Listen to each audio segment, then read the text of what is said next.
Consider this the formal welcome and formal open of this session, and it's something like a dream come true, personally for me as well as Dr. Achyuta Samanta, because I recall of the day in the year 2017 when we actually had this physical alumni meet in Delhi, and throughout the session he emphasized on this point that strengthening alumni and strengthening kit. So जब तक alumni strengthen नहीं करेंगे खुद, तो obviously we shall not be the pillars for a strong KIT foundation. So and that's why he said that from 2020 onwards, he wished that it should be completely alumni driven, because we should be self-paced, self-enhanced.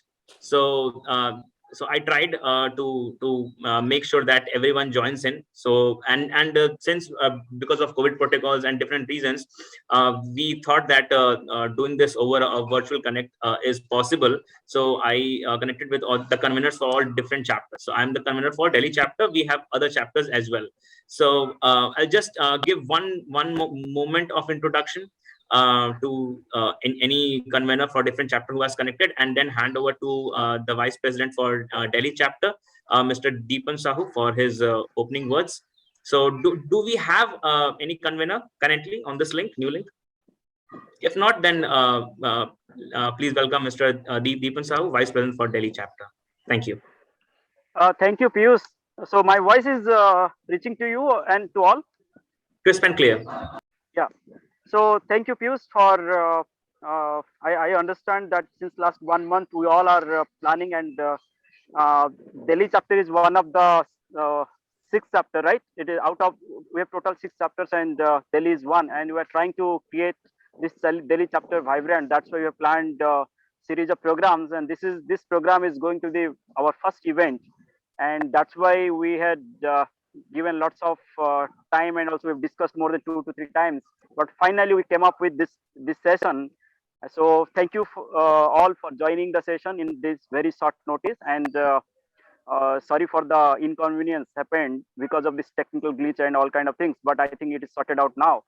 And just let me tell you all that actually what is the idea behind this session, because we observed that in last 2 years, because of this pandemic, there are a lot of things happened, and we all are in this professional network.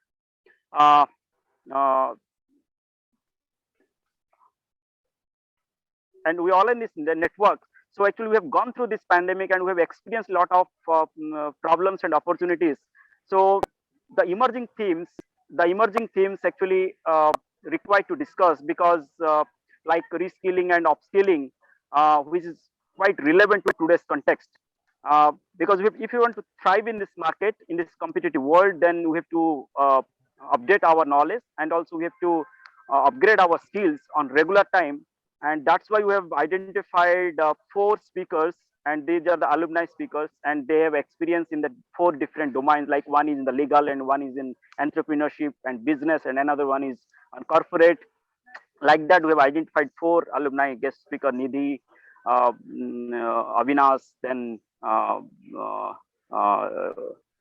to another colleague. So what we will see, that we will first listen to them, that how they are perceiving this reskilling and upskilling as part of the system to stay updated with the market, and also how to stay competitive in the uh, in the industry. And then there will be a question and answer session. But let me tell you actually some important facts actually, because I'm with Minister of Education, and it is my observation and my experience is that in India, this reskilling and upskilling is not still given much importance. And we have more than 51,000 higher educational institutions in our country, and out of which 10,000 institutions are technical in nature. They are providing technical courses, and around 35 lakh students are can enroll in these technical courses. But the irony is that out of these 35 lakh students enrolled, only 50% or 60% get filled. That means you can say that around 20 to 25 lakh students get admitted, and out of which finally at the end of the 4th year, only 18 lakhs get graduated. That means remain either drop, or they discontinue their study. And out of 18 lakhs, only 11 lakhs get job. remain 6 or 7 lakhs, they couldn't find even a job, even not a small job. So this is kind of unemployment rate or unemployment things are happening in our technical colleges. And out of this 11 lakhs, you will find only 2 or 3 lakhs, they are getting a good job, they are actually things, and they go for the reskilling. Remain people that even they never go for the reskilling, they never go for a refresher course or the certificate course kind of thing. But all total at the national level, only 4.6% of the graduates, they go for some reskilling or some certificate courses after their graduation. But in contrast, in South Korea it is 98%, in Japan it is around 98 to 99%, in China it is 62%, in USA it is around 87%, and in Canada it is around 82%. So you can see that all these developed countries, they give enough emphasis to the human capital, they enough focus on training, reskilling, building the knowledge, and upgrading with the industry requirement. So this trend is not still happening in our country. But being the alumni member of this KIT, because KIT is one of the Institute of Eminence status, it is one of the it is aimed for providing quality things. So then alumni members also should take it seriously. We should think about how to reskill ourselves, how to upskill on regular basis. Then only we will able to cater the need, and also will create the brand of the KIT, and we can feel proud for that. So this way we can do much better. But let's listen from our guest speakers that we have identified, and all these are the alumni members. So let's listen to them, and at the end of the session we'll ask some question and answers. So over Thank to you Piyush, so much. and just moderate. Yes. Thank you so much, Mr. Deepan Sahu. And without wasting a single minute, I'll just welcome Ms. Nidhi Singh. I'll just give her a very small, brief introduction. She's one of the most eminent personalities we have here. So Nidhi graduated with the Chancellor's Law Gold Medal from KIT School Law from Odisha. She has read for MSc Law and Finance on full scholarship, and as Weinfeld Hoffman and Chevening Scholar from University of Oxford. She is an alumni of Harvard Kennedy Government School of Government, where she has studied policy. She holds an MA in economics for competition law from King's College London, and she is currently practicing as a counsel before the Supreme Court of India and an empaneled lawyer with the Delhi High Court. So if I keep on introducing her, it will take a day, and that too shall be not enough. And my heartfelt thanks to you that like the moment I called her, and she completely came down very casually and said ki itne saalon se. So she passed out in the year 2007. So guys who were saying कि हम लोग बहुत बड़े हो गए हैं, so she passed out. So she joined in 2007 and in 2012. So इतने सालों के बाद और 10 सालों के बाद, and she said that अगर मौका लगा है to give back, then why not? So ज़्यादा कुछ नहीं कहूँगा, बस एक warm welcome. Thank you for being a part, and the stage is yours. Thank you. So a very warm good afternoon to all of you. Am I audible, Piyush? Quickly checking in. Yes, crisp and clear. Thank you. Yes. Completely. Thank you so much, sirs and ma'am. Thank you so much for joining in on a Sunday afternoon. It's first of all, heartfelt thanks to Piyush and to all the organizers, the president, the vice president of the KIIT Alumni Delhi chapter. It's a privilege to be invited, especially, it's a great feeling. You get an invite from anywhere across the world, it's not special. But if you are invited from your alma mater, it is quite special, because that is where, you grow from an adolescent to an adult, right? So college is that place. So thank you so much for having me over. I will try to keep my note very short because I have another, scheduled meeting in Hyderabad in another 15-20 minutes. So I will just quickly give you whatever I can to my best of understanding. I will not give you a list of my successes, because I feel that there are more of failures, rejections, and struggles and differences that I've faced than the successes that I have gotten. And somehow when I look back 10 years from now, I passed out in 2012. We are in 2022. In 10 years time, I see the failures made me successful today.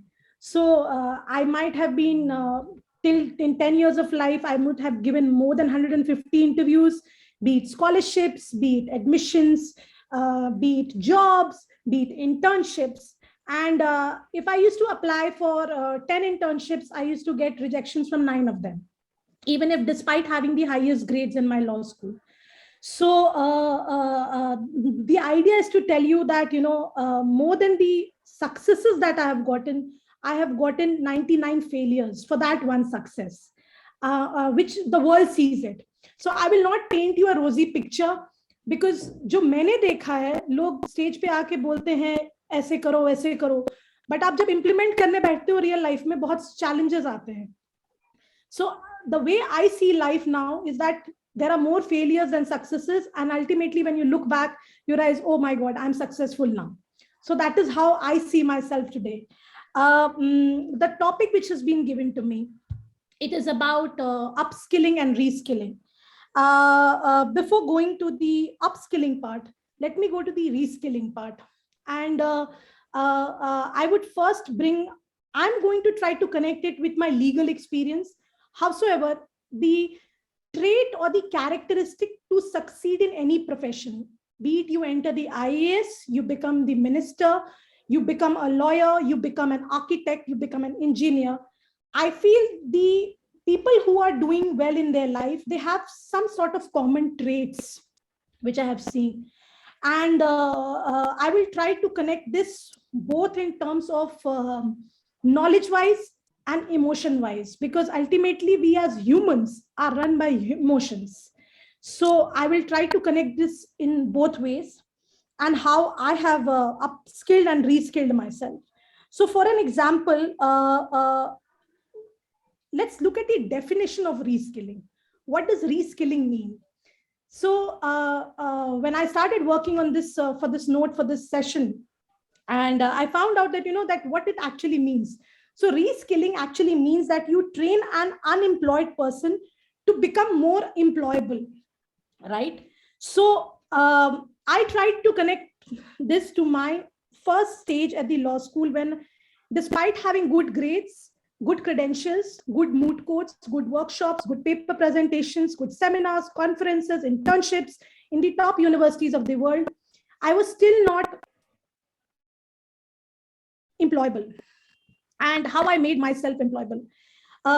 Point is that when you want to reach that top 1% of the place in any organization, you would find that there are 5 to 10 people always there who are competing for that same position. And the way I approached in the law sector is that education was one way I took forward. I was never satiated with one formal education that I received at KIIT University. It was a good launch pad. And to that, I do want to give credit to Achyuta Samanta sir for one thing, that he gave me sponsorships for whichever university I was admitted for conferences and moot courts. So I went to Harvard, I went to Stanford, I went to Yale on scholarships from KIIT University. So that gave me a good launch pad to my dreams. So the way I reskilled myself was that when I was, despite passing out from law school, was not employable in many of the leading law firms of India, I persisted in reapplying to these places all the time. I followed up with the HR, I followed up with the partners of the law firm, or for that matter, partners of any organization, any big four that I was applying for. And still when things didn't work out in my favor, I decided that, maybe I need to do more. And I started applying to universities abroad. One instance that I want to share with you, that I got through Oxford University 4 times. I couldn't go to Oxford for 4 years continuously because I always wanted that if I've spent 10 lakhs on my education in KIIT, I'm not going to take 1 penny from my parents now. And अगर मुझ में merit है तो मुझे सरकार full scholarship पे बुलाएगी. First year I was admitted, I declined. Second year admitted, I was declined, deferred. Third year also I declined, deferred. Fourth year, and I used to apply for scholarships every year. So 4 years, every year 12 scholarships में apply करती थी. Tata, Mahindra, Fulbright, जितनी scholarships होती है. सब मैं apply करती थी, इंटरव्यू एंड शॉर्टलिस्ट होती थी. The best part is the first stage I used to crack, shortlist में होती थी, बट मैं इंटरव्यू क्रैक नहीं कर पाती थी. उसको मैंने परसिस्ट किया, अपने स्किल्स पे वर्क किया, अपने आप को रीस्किल कैसे किया, अपने वर्क एक्सपीरियंस को मैंने पे काम किया. सो मैंने पहले पार्लियामेंट में काम किया नवीन जिंदल सर के साथ में साल भर. फिर मैं IAS अकेडमी मसूरी चली गई, वहां पे DOPT के थ्रू, UPSC के थ्रू रिक्रूट होके गई थी. तो senior secretary and joint directors level पे काम किया उनके साथ में. उसके बाद जब वहां से मैंने ये 3 साल में ट्रेनिंग ले ली, चौथे साल में जब मुझे ऑक्सफोर्ड में फिर एडमिशन मिला, I got a scholarship of around 2.5 crores from. So there was excess amount that I got. So when I didn't get, but when I got it, I got 3 full scholarships, and I got admitted to every university that I applied to. I applied to then, and also when you start working, आपको पता चल जाता है आप कितने पानी में हो, और आपको पता चल जाता है कि आपका लेवल मार्केट में क्या है. तो मुझे इतना पता चल गया था कि ये universities I will be able to crack. तो उसके बाद जब मैं किट में थी तो मैं 10-12 यूनिवर्सिटीज में अप्लाई करती थी. चौथे साल आते आते तक मैंने सिर्फ यूके में 2, US में 2 अप्लाई किया. यूके में ऑक्सफोर्ड कैम्ब्रिज, US में हार्वर्ड स्टैनफोर्ड. That's it. कि मुझे अगर जाना है तो यही जाऊंगी, वरना मैं 1 करोड़ लगा करके बाहर नहीं जाऊंगी. And I think that mindset when it change, वो डर जब मेरे अंदर से खत्म हुआ, अरे यहाँ नहीं होगा, अरे वहां नहीं होगा. So that mindset when that change, मुझे चीजें मिली, and that worked out in my favor. Subsequently, when Oxford happened, I want to tell you, when you come back from Oxford, the thing that hits you hard is like people start looking up to you as, अरे this person is passed out from Oxford, इसका तो level ये होना चाहिए. But आप market में जाओगे तो आपका लेवल उतना भी ऊंचा नहीं होता है, क्योंकि 1 साल का एजुकेशन आपको ऐसा क्या बदल देगा. बदलाव तो 10-12 साल में आती है, 1 साल का एजुकेशन ऐसा नहीं बदलेगा. Then you have to fight another battle. If you're working in a ministry, if you're working with officers, so Niti Aayog, so officers will be, oh, you're passed out from Oxford, you don't know this. So then comes another challenge. अब आप घर में आके सोचोगे, यार, I'm reading, I'm working hard, but things are still not going in my favor. And so the way I have always felt that urge, that I have felt the need to reskill myself. And I kept on reskilling ever since 2012 till date. I do reskill because I'm also a very competitive person at heart, and I don't like lagging behind in life. तो मुझे हर समय लगता है I'm missing out something. That is one trait in me. But so I try to reskill in that, in terms of education, अपनी पढ़ाई को लेकर के, अपने work को लेकर के. So I try to balance all of that. Yes, it's challenging, but what is not challenging in life? Everything is challenging. अब अगर रिश्ते निभाओगे, relationships challenging है, माँ बाप के साथ निभाओगे वो चैलेंजिंग है, पढ़ाई निभाओगे वो चैलेंजिंग है, जॉब में बॉस के साथ में रैपो चैलेंजिंग है, हर चीज चैलेंजिंग है. So there is no simplicity in life. This is something which I have realized now. हर चीज स्ट्रगल से ही मिलती है, नॉर्मली कोई चीज नहीं मिलती है लाइफ में. भले वो मोहब्बत हो, भले वो आपका करियर हो, भले वो आपकी एजुकेशन हो, भले वो माँ बाप का प्यार हो. I think everything requires a lot of effort and you need to work on that. So this is one aspect in terms of reskilling. Quickly coming to upskilling. What do you mean by upskilling? Upskilling will come at the second stage of your life, where you worked for 7-8 years, 10 years of your life. And now is the time ki, see, point is, as you grow in your career, you will realize that you are reaching the top of the pyramid. आप pyramid में ऊपर चढ़ रहे हो. अब आप सारा काम खुद नहीं कर सकते हो. तो अगर आपकी कंट्रोलिंग मेंटालिटी है कि this should be perfect, this should be perfect, now is the time. Now when you are in your late 20s, you have to learn to let go of things. So you let go of those responsibility which you think should not be a part of your job, and you need to upskill people so that you are able to reskill yourself further in life. So what is it that you do? You hire people. Now I'm at a stage of my career where I do get a lot of work. I get opportunities. Every week I have around 7 to 8 webinars to give lectures on. I have my court litigation work. I cannot do everything. So the way I reskill myself is by upskilling the other generation. So I get a lot of applications for internships, people who work with me. I have 3-4 juniors who work for me, the interns who work for me. So I try to give all those that I have, all that I have learned to my juniors. So once when you start doing, तो इसमें दो फायदा होता है. एक, आपकी life को ना एक बड़ा अच्छा पर्पस मिल जाता है. जब आप लोगों को देते हो ना, तो पर्पस बड़ा अच्छा, आपको जिंदगी जीने का एक बड़ा अच्छा मकसद मिलने लगता है. और दूसरा, आप दे भी रहे हो और आपको मिलता भी है. तो दोनों चीज होता है. So when you're giving, you get it from people also. So when I train my juniors, you see that thanks in their eyes, their heartfelt magnanimity in their eyes. They are also in awe of you because they feel, oh, I'm learning and somebody is giving. You pay them for their internships. You give them recognition for the work. If they're helping you do a report, recognize their work in the report. Pay them. 5,000 ही आप दे सकते हो, 5,000 दो. Because मुझे दिक्कत हुई है दिल्ली में internship करने में कि जब मेरे पास जेब में 5,000 भी नहीं रहे हैं, and I have to call up dad and ask कि पापा जी मेरे पास पैसे खत्म हो गए, मुझे चाहिए internships के लिए. So after paying 10 lakh fees in KIIT, there were times when my parents were not reluctant, but हाँ गला सूख जाता था कि हर महीने जब मैं पैसा मांग रही हूँ तो, and वो आपको as a child एहसास हो जाता है. So I think these small instances make you realize where you need to pitch in and where you need to apply your mind and sense those difficulties, and those are the places where you need to work and make ways. So this is where I try to upskill the juniors, wherein I get work from them and I train them, and using their work with and then applying my own knowledge to their work. I try to share that work amongst my colleagues, and then when we are doing meetings with high officials in the government, or for that matter universities abroad, or any of the centers that I work for. So this is the way I try to upskill my juniors in order to reskill myself. And I think this is pretty much that how I go about. And to conclude, I just want to say a couple of things that I have felt, and I would want my generation and my colleagues and my contemporaries to keep in mind. Be kind.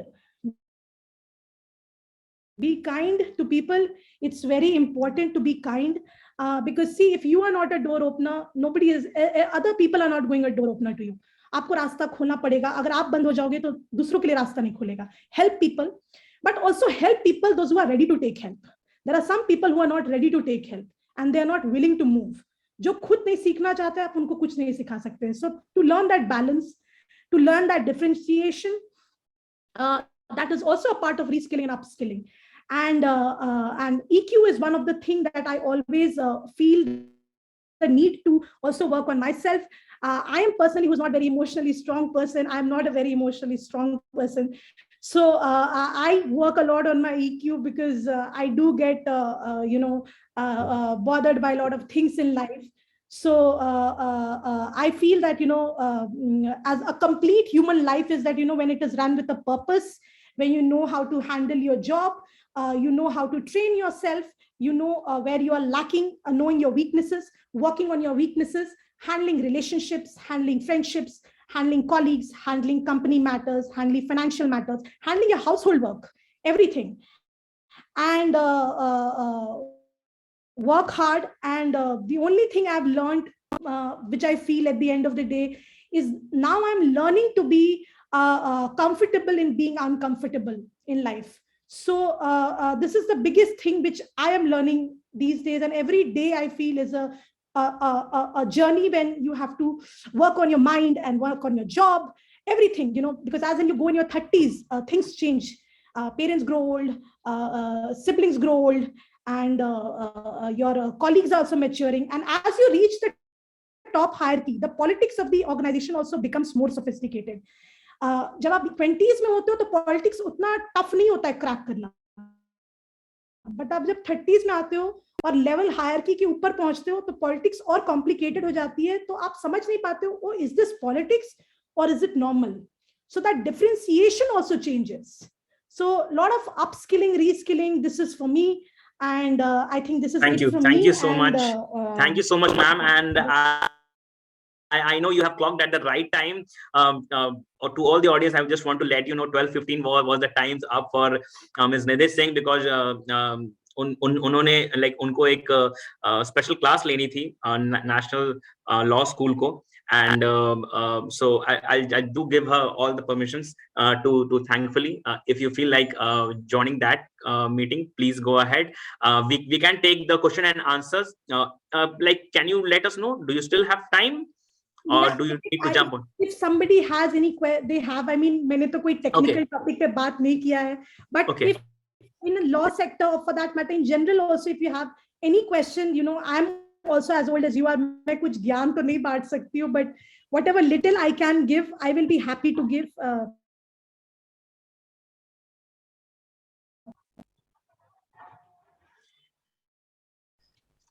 Anyone from law, or there's the law of nature, so obviously she spoke on varied topics. Email address or something like that, so that you know we can also reach out.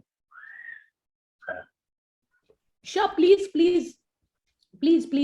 do take my email address. Happy, please feel free to write him. I'm very quick with emails, so you'll get the responses quickly. So please do send me any emails you want.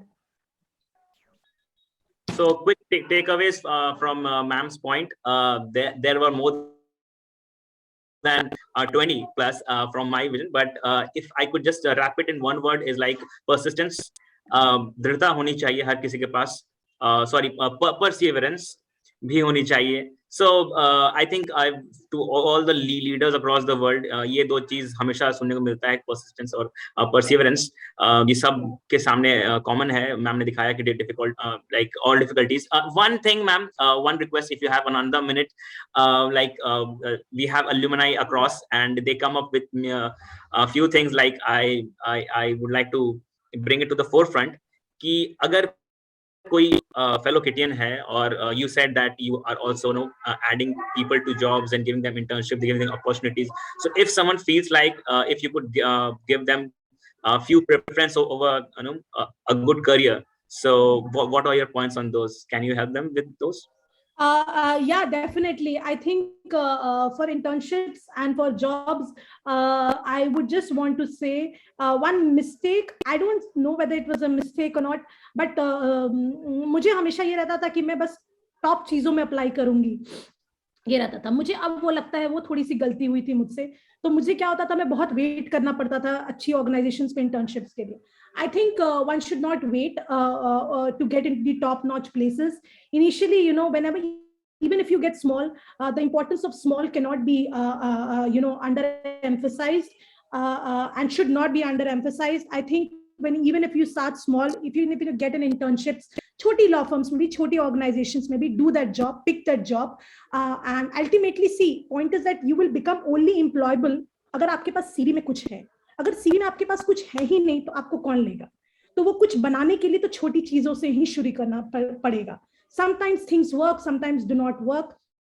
Please keep persisting. One example that I want to give you, मुझे कोई internships में नहीं लेता था क्योंकि KIT के पहले law school के बैच से मैं थी. लॉ स्कूल को कोई नहीं जानता था मार्केट में. मैंने internships top 3 law firms of India को कैसे क्रैक किया. Amarchand, Trilegal and AZB. These are the top 3 law firms of India. मैं HRs को ईमेल भेजती थी, कोई नहीं मेरा ईमेल पढ़ता था. मैंने जब समर की छुट्टियां होती थी, Bhubaneswar to Delhi, I used to travel by train and I used to go to the offices of these law firms और मैं अपना HR को CV in person hand over करने लगी. तो क्या हुआ, मेरे पास CV में तो कुछ ज्यादा कुछ था नहीं, but जो था, at least by that face connect, I connected to the HR and I cracked those internships. And I was the first person from my law school to get through internships to all the top 3 law firms of India in the law school itself. मुझे उससे law school pass out करने का जरूरत नहीं पड़ा. तो मैंने internships को ऐसे क्रैक किया. मैंने बस छोड़ा नहीं, मैंने बस चीजों को पकड़ा, बस छोड़ा नहीं. मुझे जो चीज चाहिए था मैंने उसको हासिल कर लिया, जा करके या घर में बैठ करके भी. But I kept on applying. So keep applying, do not give up, I would say. And identify your area of interest कि क्या है इसमें, कौन सा सेक्टर बढ़िया काम कर रहा है एंड कहाँ पे आपका स्किल्स ज्यादा आपको अपॉर्चुनिटीज मिलेगी. कुछ सीनियर से भी आप इंटरैक्ट कीजिए तो आपको एक डायरेक्शन मिलता है कि कौन सी फर्म की to, this is also very important, where to apply and how to apply. That is also very important. And I think, yeah, this is pretty much. Thank you, ma'am. Thanks a lot for such enlightening words and your time. And so next in line, I would say, like, in line कहना इनके लिए काफी नहीं है. जो next speaker है, उनके लिए ये कहूँ तो ज्यादा better रहेगा. हजरात, हजरात, हजरात. और ये कहने के बाद उनके चेहरे पे इतनी बड़ी सी स्माइल आ रही है, मैं देख सकता हूँ. और ये एक इंट्रोडक्शन उनका है, जिनको बहुत लोगों ने पर्सनली देखा है, लेकिन बहुत ज्यादा लोगों ने इनको स्क्रीन पे देखा है, अलग अलग स्क्रीन पे देखा है.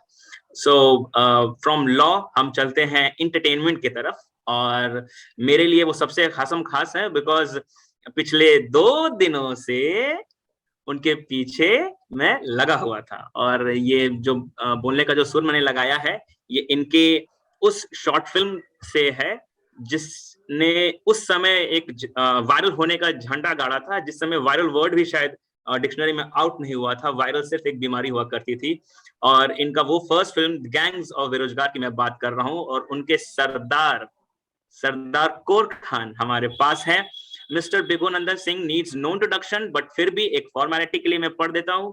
सो mister Bibhu Nandan Singh, he is a BTech graduate, civil engineering from KT university 2010 to 2014. he is an ex software engineer. आप इनकी वर्सेटिलिटी देखिए.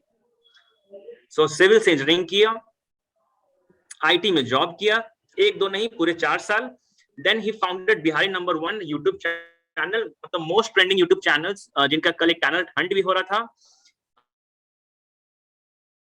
He is the founder of Punk, उड़ान अभी बाकी है, the Dramatic Society, one of the most viral things in KIIT, and he's an actor, writer, director at Binge YouTube channel. So let's hear it for Mr. Bibu Nandan Singh. सबसे पहले तो बहुत लंबा चौड़ा इंट्रोडक्शन दे दिया. उड़ान बहुत आगे बढ़ता है. जी. तो एक तो सबसे पहले जितने भी लोग यहाँ पे हैं, सबको मेरा प्रणाम है. हाय, हेलो. मेरी आवाज आ रही है ठीक से? बिल्कुल आ रही है. हाँ जी. तो सबसे पहले तो जितने भी लोग यहाँ पर हैं मौजूद, सबको मेरा प्रणाम, अभिनंदन है. और कॉलेज छोड़े हुए तो हो गया है 7 साल 8 साल हो गया है, 2014 में ही छोड़े थे. और सही बात यह है कि उसके बाद कभी कॉलेज जाना हुआ नहीं, सर्टिफिकेट भी अभी तक नहीं लाए हैं. इसी बहाने से कि कभी फिर से कॉलेज जाने का मौका मिलेगा, हालांकि नहीं मिल पाया. और तो हमेशा अच्छा लगता है यार कि जब आप एक जगह पे जहाँ पे आपके दोस्त है, बहुत सारी यादें हैं, और वहां से लाइफ चेंज हो जाती है. तो आज हम जब पलट के देखते हैं तो यहाँ पे हमारे सीनियर्स हैं, जूनियर्स हैं, हमारे अविनाश भाई, हम लोग सब एक ही साथ थे. सत्येंद्र भैया को देख के यहाँ तक पहुंचे हैं, आइडल रहे. पीयूष हमारा जूनियर रहा, और बाकी जितने भी लोग जिनको हम पर्सनली नहीं जानते हैं, उनको भी मेरा हाय है. तो देखिए यार, ज्यादा जो मेरा इंट्रोडक्शन ये दिया, उसी में अब सफलता जो कह दीजिए वही है. अगर आप उस चीज को देखिएगा तो कभी भी एक डाल पे बैठने वाले नहीं हुए हैं. उसको हम लोग के बिहार में कहा जाता है कि कूद के यहाँ कूद के वहां जाने वाले.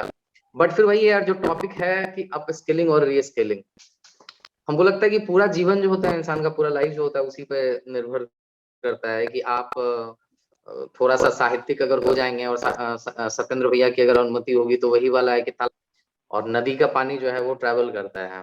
इसीलिए नदी का स्थान जो है, वो नदी को अपॉर्चुनिटी होती है कि वो समंदर में भी जाके मिले, वो ज्यादा एरिया कवर करे. और तालाब जो है वो एक छोटी सी जगह में ही रह जाता है. तो चुनना होता है इंसान को कि हमको तालाब बनना है या नदी बनना है. नदी बनिएगा तो उसका अपना प्राइस है, बट वो फिर आपको समंदर तक ले जाएगा. तालाब या पोखर बने रहिएगा तो वहीं पर आप रहिएगा. तो ये आपको डिपेंड करता है. मेरी बात जहां तक रही यार, हम इन लोगों जितने भी डेलीगेट्स स्पीकर हैं, उनके जितना नॉलेजेबल नहीं और उतना लाइफ एक्सपीरियंस, हम बहुत बड़ी चीजें किए नहीं है. सिंपल से चीजें थी कि सिविल इंजीनियरिंग करते हुए जो कॉलेज में, मतलब वहां पे भी जो स्किल डेवलप करने की बात है कि हमेशा से एक चीज था. और हाँ, ये चीज बोलने से पहले हम एक चीज बोलना चाहेंगे कि हमेशा, मतलब कि जो जैसे कि अविनाश भाई एंटरप्रेन्योरशिप कर रहे हैं, सत्येंद्र भैया सरकारी जॉब कर रहे हैं, निधि मैम जो थी वो बहुत अच्छा काम कर रही है. तो पापा मम्मी के नजर में एक हमारा जो हम जो काम कर रहे हैं, वो सोसाइटी उसको थोड़ा सा उस तरह से देखती है कि नाचने गाने वाला, नौटंकी, ये दिस एंड दैट, कि अप्रिशिएट सब करता है. अगर आप लॉकडाउन में अगर आप देखिएगा, कोरोना में 2 साल में, तो सबसे ज्यादा लोगों को जो पॉजिटिव रखा वो वीडियो ही था, वो कंटेंट ही था. रामायण आप चाहे देख रहे हो या किसी का वीडियो देख रहे हो, वही आपके चेहरे पे मुस्कान लाता है, वही आपको आगे बढ़ाने के लिए करता है। बस सोसाइटी की मेंटलिटी ये जरूर रहती है कि यार ये तो हॉबी है, काम क्या करते हो, ये गाना गाना या एक्टिंग करना या लेखक बनना, इससे घर तुम्हारा थोड़ी चल सकता है। तो सबसे बड़ी बात है कि इसके पीछे लॉजिक समझने की की जरूरत है कि ऐसा क्यों होता है। और सही बात है, क्योंकि मुंबई में जब से हम आए हैं, अगर हम राइटिंग की बात करते हैं तो हमको लगता है कि फेसबुक पे 4 लाइन लिख लेना या इंस्टाग्राम पे स्टोरी डाल देना उसको राइटिंग नहीं कहता है। Writing also needs skill. और जब हम स्किल की बात करते हैं तो एज ए राइटर आपको स्टोरी टेलिंग आनी चाहिए। और हमको लगता है इंडिया का हर आदमी स्टोरी टेलर है।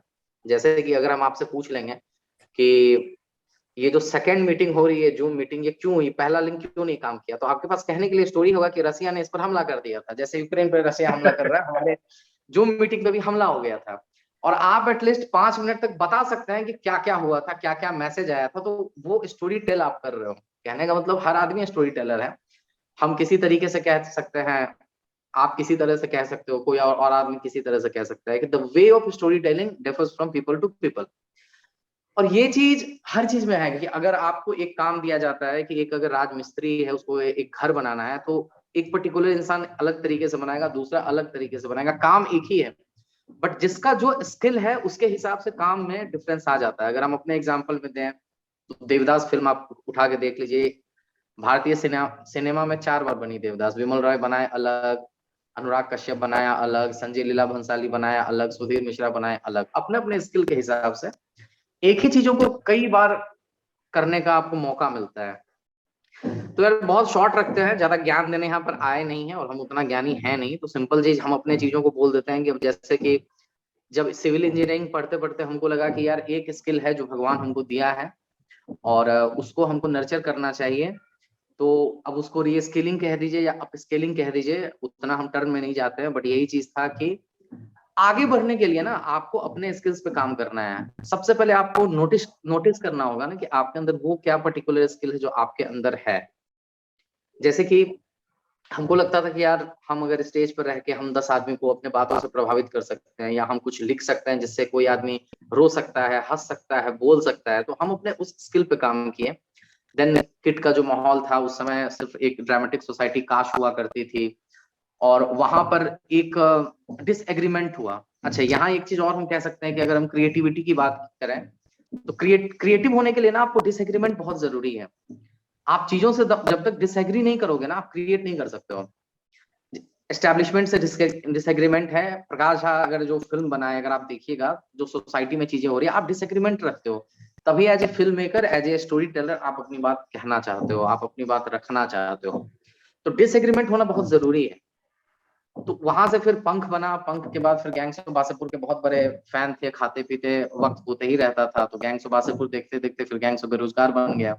गैंग्स ऑफ बेरोजगार जब बना तो वहां पे चीजें हुई कि भाई ये बन तो गया है, अप्रिशिएट सब लोग किए हैं, लेकिन अप टू द मार्क चीजें नहीं होती हैं। आज अगर हम अपने 6 साल के जॉब को छोड़ के मुंबई में आके हम वीडियो बना रहे हैं, वो उसी लिए है क्योंकि अभी भी गैंग्स ऑफ बेरोजगार को देखते हैं तो वहां पे लगता है कि बहुत सारी चीजें थी ना जो कि वहां पे अच्छा नहीं कर पाए, जो कि अच्छा करना है। और उसके लिए स्किल सीखना है, राइटिंग सीखनी है, डायरेक्शन सीखना है, एक्टिंग सीखनी है, टेक्निकल चीजें सीखनी है। तो उसके हिसाब से आप फिर आगे बढ़ते हो और आगे चीजें चल रही हैं।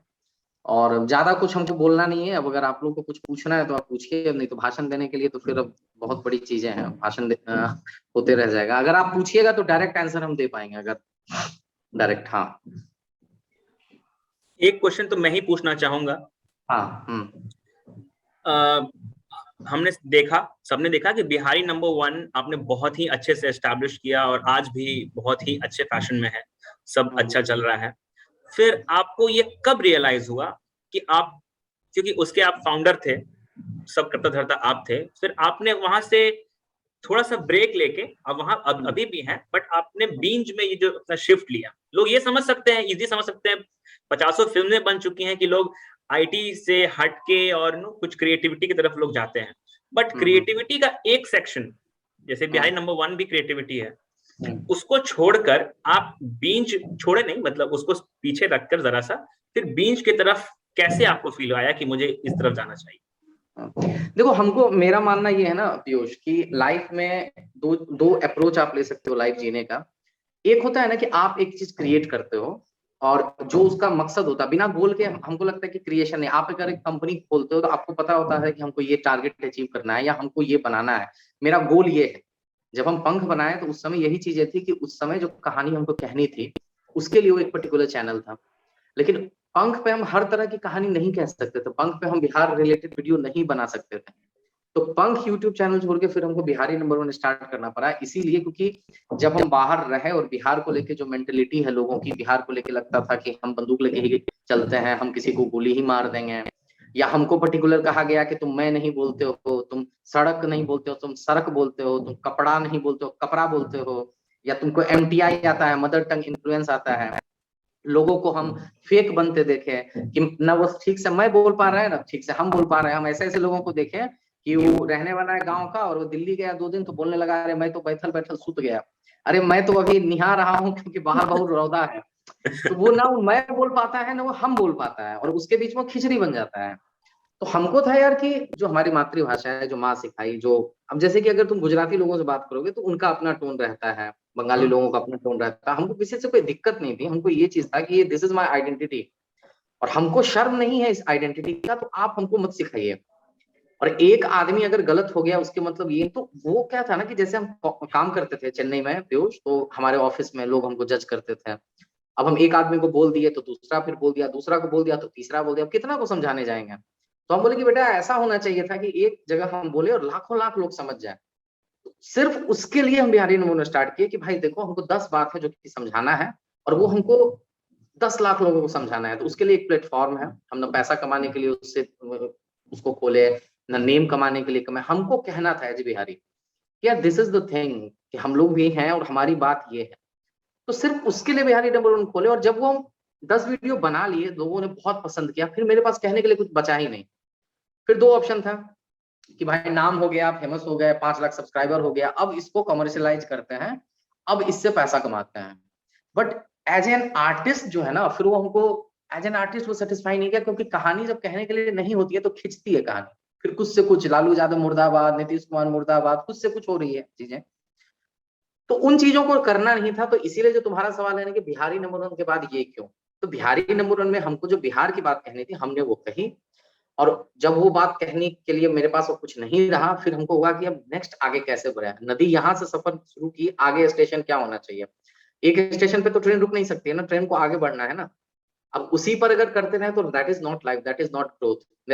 मेरा मानना है कि इंसान को अपना एक मोल्ड तैयार करना चाहिए, मोल्ड मतलब सांचा, और हर 5 साल में उस सांचे को तोड़ना चाहिए, एक नया सांचा बनाना चाहिए, फिर उस पर ढलना चाहिए, फिर तोड़ना चाहिए। That is life. मेरे लिए वही चीज है कि आप तभी आपके लाइफ में ना एक नया उत्साह रहता है। वही सांचा हमारे लिए स्किल है, उसी को यही स्किल तोड़ना, है, यही स्किल है, उसी एग्जैक्टली को तोड़ के फिर जोड़ना, वही रीस्किलिंग है। उसी को देखो 5 साल में अपडेट करना ही वही अपस्किलिंग है। बिल्कुल एंड हु बिल्कुल बेटर टू अपडेट टेल। करना। आप बिना फोन, आपका फोन बिना अपडेट के नहीं चलता है यार, आपकी लाइफ अपडेट के बिना नहीं चलती है। तो आप कैसे चल सकते हो यार, सिंपल सी बात है। तो बिंज में मेरा आना वही एक अप स्किलिंग आप समझ लो, कि जो काम हम बिहारी नंबर 1 पे नहीं, जैसे बिहारी नंबर 1 पे रह के हम फिल्म मेकिंग नहीं कर सकते थे, वो सिंपल मोनोलॉग चल रहा था। तो बिंज हमको वो अपॉर्चुनिटी दिया है जहाँ पे हमको डायरेक्शनल वैल्यू सीखने को मिला, सेट एक्सपीरियंस मिला, लाइटिंग की समझ आई, कैमरा की समझ आई। इनफैक्ट कि हम राइटिंग वाइज में जाते हैं, आज सत्येंद्र भैया से हमारी सुबह में बातचीत हो रही थी, हम बोले कि जो राइटिंग होती है ना, तो सिंपल लोग लगता है कि 2 पेज लिख लेंगे राइटिंग तो हो जाती है।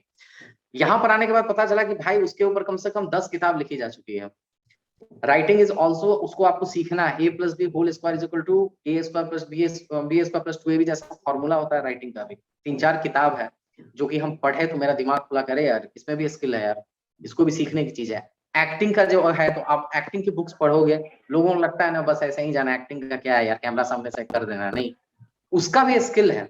आप पॉज कहाँ लोगे, कि जैसे एक लाइन अगर हम बोलते हैं कि हम तुमसे प्यार करते हैं, अब ये बहुत सिंपल लाइन है, लेकिन कॉमा कहाँ लगाना है कि हम के बाद अगर हम कॉमा लगाते हैं तो लाइन हो जाता है हम तुमसे प्यार करते हैं।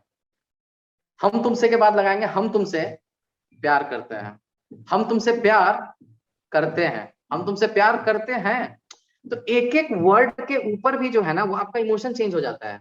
ये होती है स्किल कि आप कहाँ पे क्या चीज, जैसे वही चीज है, मारो मत जाने दो, मारो के बाद कॉमा लगा दो, तो मारो मत जाने दो, मारो मत के बाद लगाओ तो मारो मत, जाने दो।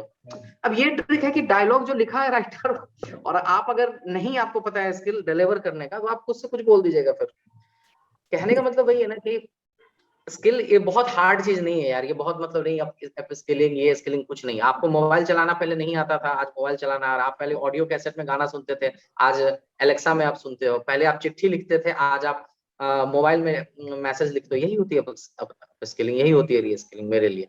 एक छोटा सा क्वेश्चन का छोटा सा आंसर, जो कि मेरे लिए ये बहुत इंपॉर्टेंस रखता है, क्योंकि जब से अलुमनाई से जुड़ा हूँ और कुछ बीच में आया हूँ, इसके माध्यम बना हूँ अलुमनाई से कॉलेज और कॉलेज से अलुमनाई के बीच का, और स्टूडेंट जो भी हैं, सो सबका एक ही क्वेश्चन रहता है कि अलुमनाई को सुनना तो सही अच्छा लगता है, कुछ अच्छी बातें बताते तो हैं, पर क्या बेटर अपॉर्चुनिटीज फेलो क्रिएटियंस को वो दिलवा सकते हैं, या कुछ ऐसा प्रेफरेंशियल, ठीक है कुछ एडवाइस बात हो सकती है, लेकिन एक एक्चुअल गाइडेंस जो होता है, जो जैसे कि हम लोग अभी आईटी फर्म्स में हैं, एमएनसीज में हैं, तो लोग हमें अपने प्रोफाइल देते हैं रेफर्स कि उसको रेफर कर दो। सो उस तरह से आप कुछ बताना चाहें, कुछ आप कुछ शेयर करना चाहें अपने फेलो कैडेट्स के लिए?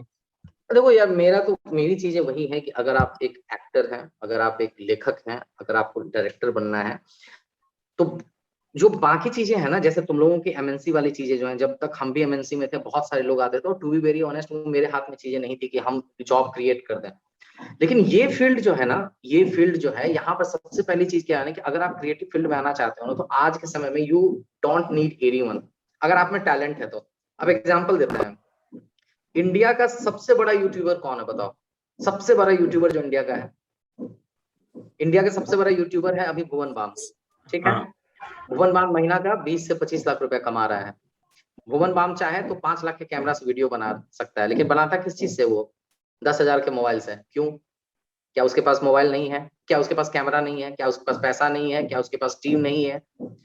इंपॉर्टेंट चीज क्या है ना कि एक मोबाइल से अगर वो अपनी चीजों को अच्छे तरह से प्रेजेंट कर सकता है ना, वो मोबाइल से वीडियो बनाते बनाते इंडिया का नंबर 1 यूट्यूबर बन गया। तो इसीलिए जो लोग बहाना करते हैं ना कि मेरे पास टीम नहीं है, मेरे पास पैसा नहीं है, मेरे पास प्रोडक्शन वैल्यू नहीं है, 50,000 का कैमरा खरीदेंगे तब न बनाएंगे। पहले के समय में नवाजुद्दीन सिद्दीकी और मनोज वाजपेयी के पास ये प्लेटफॉर्म नहीं था, लेकिन हमारे तुम्हारे पास है। हाँ, टैलेंट नहीं तो अलग बात है, अगर टैलेंट है तो अपना मोबाइल उठाओ यार, मोबाइल उठा के वीडियो बनाओ। इसमें एक पॉइंट बोलना चाहूंगा, क्योंकि वो भी इंपॉर्टेंस रखता है। मैं थोड़ा पॉइंट बोलना चाहूंगा, शायद आप बेटर उसको डिस्क्राइब कर पाए कि मैं मान सकता हूं कि अपॉर्चुनिटीज हैं, फोन पे हैं, लेकिन कुछ कलाकार ऐसे भी होते हैं जो जैसे कहते हैं ना कि अच्छा वर्कर है लेकिन अच्छा लीडर नहीं है। तो इसका मतलब ये नहीं कि अच्छे वर्कर को हम रखना नहीं चाहेंगे, तो हो सकता है कि वो अच्छा परफॉर्मर होगा, लेकिन शायद उतनी उसमें लीडरशिप क्वालिटी नहीं है कि इस चीज को मैं लीड करूं, एनहांस करूं। वो सेल्फ क्रिटिक ही थोड़ा ज्यादा हो रहा है। तो उस केस में एक चीज में अगर तुम किसी भी जॉब में अगर तुम जाओगे तो सबसे पहले क्या होता है, एक रिटन टेस्ट होता है ना, एक जीडीपीआई होता है ना। चेहरा देख के तो कोई किसी को जॉब नहीं देगा। जैसे एमएनसी के क्षेत्र में होगा कि तुम्हारा इंटरव्यू लिया जाएगा, यहाँ पे समझो कि वही उसका इंटरव्यू है। अगर आप खुद के दम पर 10 वीडियो आप बना के आते हो तो आपको लोग सीरियस लेंगे, क्योंकि आपका काम देखने के लिए वही आपका जॉब प्रोफाइल है, वही आपका बायोडेटा है, वही आपका रिज्यूमे है, जहाँ पे आप बता सकते हो कि हाँ मैंने 10 काम ऐसा किया या 10 वीडियो बनाया है। 10 आदमी देखता है, डजंट मैटर, लेकिन एक में इमोशनल रोल किए हैं, एक में हम गुस्से वाला रोल किए हैं, ये मेरा 10 प्रोफाइल है, ये मेरा 10 वीडियो आप देख लीजिए। लेकिन जो सीधा आएगा कि भैया हमको हीरो बनना है, अब हीरो बनना है क्या मतलब, भैया हमको राइटर बनना है, तो ऐसे लोगों की मदद हम नहीं कर सकते हैं ना, क्योंकि ये फील्ड जो है ना, हम मतलब जो डिजर्विंग है उनको आगे आप लेके जा सकते हो। जो सिर्फ मतलब कि ये फील्ड में वैसे भी है ना कि ग्लैमर लेने के लिए बहुत आ जाते हैं कि बस हमको फेमस होना है, तो फेमस होने के लिए हम चले गए हैं। डेफिनेटली जो लोग जानना चाहते हैं, हमारे इंस्टाग्राम का डीएम हमेशा खुला हुआ है, वहां आ सकते हैं, वहां डिस्कस कर सकते हैं। इनफैक्ट कि अगर उनकी कुछ राइटिंग्स है, तो अभी जैसे बिंज में हम लोग बहुत कुछ बना रहे हैं, राइटर्स की कमी हमेशा से रहती है, क्योंकि बम्बई तो सब हीरो बनने आता है ना, राइटर बनने कोई सुने हो कि डायरेक्टर बनने जा रहा है बम्बई? सबके दिमाग में अपना सिनेमा चलते रहता है, सब अपना सिनेमा का हीरो है। वो जो रामाधीर सिंह बोला है कि इंडिया में जब तक सिनेमा है लोग बनते रहेंगे, है ना? तो इसीलिए डेफिनेटली है वो, बट वही है यार, खुद एफर्ट करने की जरूरत है यार। वो बैठे बैठे नहीं हो सकता। आपको अपना एक मोबाइल लो या वीडियो बनाओ, शूट करो यार, लिखो, फिर ही आप निकल के आ सकते हो उस होल से, है ना? बैठे बैठे क्या करोगे, करना है कुछ काम, उठाओ मोबाइल, वीडियो बनाओ, लेके विवेकानंदन का नाम। वाह। थैंक यू भैया, थैंक्स अ लॉट। मैंने आपसे थोड़ा सा ज्यादा ही क्वेश्चन पूछा, बट आई थिंक सबने एंजॉय किया, और अगर थोड़ा बहुत एंजॉय किया तो कुछ क्लैप्स बजा दो यार। Next in line we have an entrepreneur, and उनके बारे में फिर मैं सत्येंद्र क्या भैया को बताऊं। अगर लेट हो रहा तो सत्येंद्र भैया को बुला लो, हम हैं अभी, वेट कर सकते हैं। सत्येंद्र भैया को हमने सबसे लास्ट के लिए बचा के रखा हुआ है, अच्छा, because we save the best for the last. कहने का मतलब ये है कि आप सब बेस्ट हैं, लेकिन वो आप लोग के भैया हैं, सो उनके लिए तो हाँ। आप रुकोगे ही। सो मैं उनको हमेशा लास्ट में, इसलिए लास्ट में रखना चाहता हूँ। So obviously mister Avinash Singh needs no introduction, but still मैं उनका जो फॉर्मल इंट्रोडक्शन है वो जरूर बताऊंगा। So Avinash Singh is the founder and CEO of DIY Guru, an upskilling platform established in 2017 with more than 54,000 students worldwide, having offices in Delhi, Pune, Bangalore, Hyderabad in India, and worldwide presence in Bangladesh, Nepal, Malaysia, South Africa, and Germany. So Avinash is an alumni of the 2010 to 14 batch with Bachelor of Engineering in mechanical engineering. While in college, he co-founded Automotive Sports Magazine Company, and he has over 8 years of experience in research and marketing. और इनके तारीफ में मैं जितना कहूँ वो भी कम लगता है। सबसे बड़ी बात यह है कि ये एक ऐसे अलुमनाई है जिनसे आप कभी भी फोन करो, कभी भी आप कांटेक्ट करो, और 5 मिनट के लिए क्यों ना बात करो, आप 5 चीजें जितना सीख रात लेते को हो। भी हो अभी और भी चलेगा, सबसे जितना बड़ी रात बात को यह भी है, हो। he is so humble, he is always available, and he is also part of the executive board. So the stage is yours, Avinash bhaiya. जितना बार भी करो, जितना रात को भी करो, ऑलवेज देयर। तुम कहाँ चाय पी रहा जी?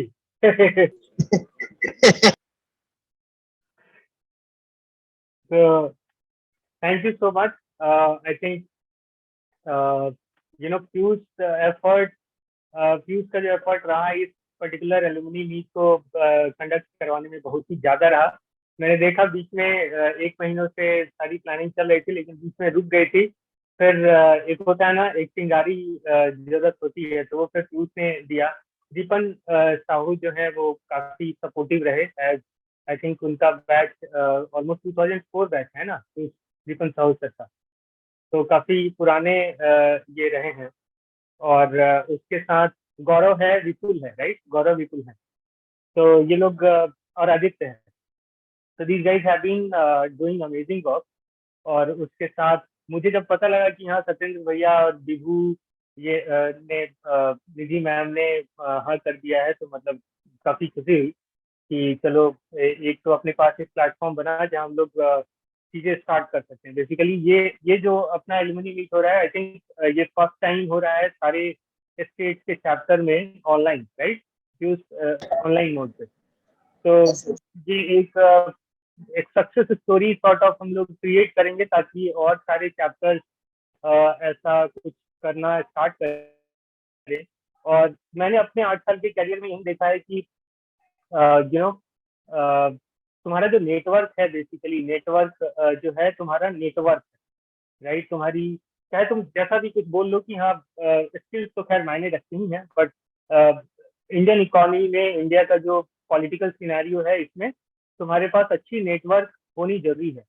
और मेरे पास अगर कोई ये कहते कि अविनाश भैया मुझे इस चीज में हेल्प चाहिए, या मुझे कुछ ऐसे भी लोग आए हैं जो बोले कि मुझे लेटर ऑफ एक्सपीरियंस दे दो, मैं 1 साल तक घर बैठा था, यूपीएससी की तैयारी कर रहा था, मुझे चाहिए कि आप कुछ बना के दे दो, मुझे कोई दिक्कत नहीं होता है, ये तो भाई तू एलुमनी है, यू एंजॉय दैट प्रिविलेज।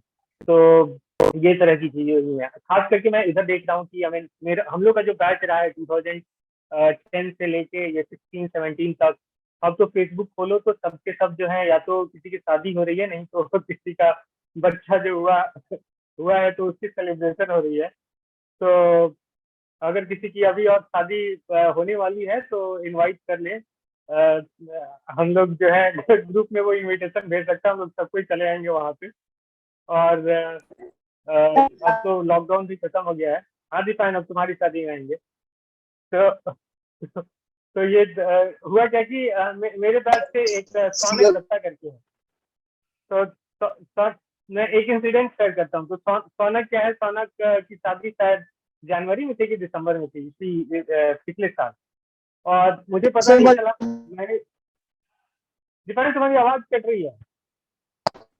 हाँ, बिल्कुल, सबसे पहले तो याद तो तो बेसिकली हुआ क्या कि सौनक को मैंने कॉल किया, सौनक को बोला कि यार सौनक तुम्हारी शादी हो गई और जो है तुमने इनवाइट तक नहीं किया। बेसिकली ये मैसेज कन्वे होना था कुछ ऐसा कि सौनक तुम्हारी शादी हो गई, तुमने इनवाइट नहीं किया। और हुआ कुछ ऐसा कि सौनक का पुराना नंबर था मेरे पास, मैंने कॉल किया और विदाउट एनी उधर से हेलो आए ना आए, उसका बिना वेट किए हुए मैंने धर के जो है दे दी सारी जितनी गालियां देनी थी।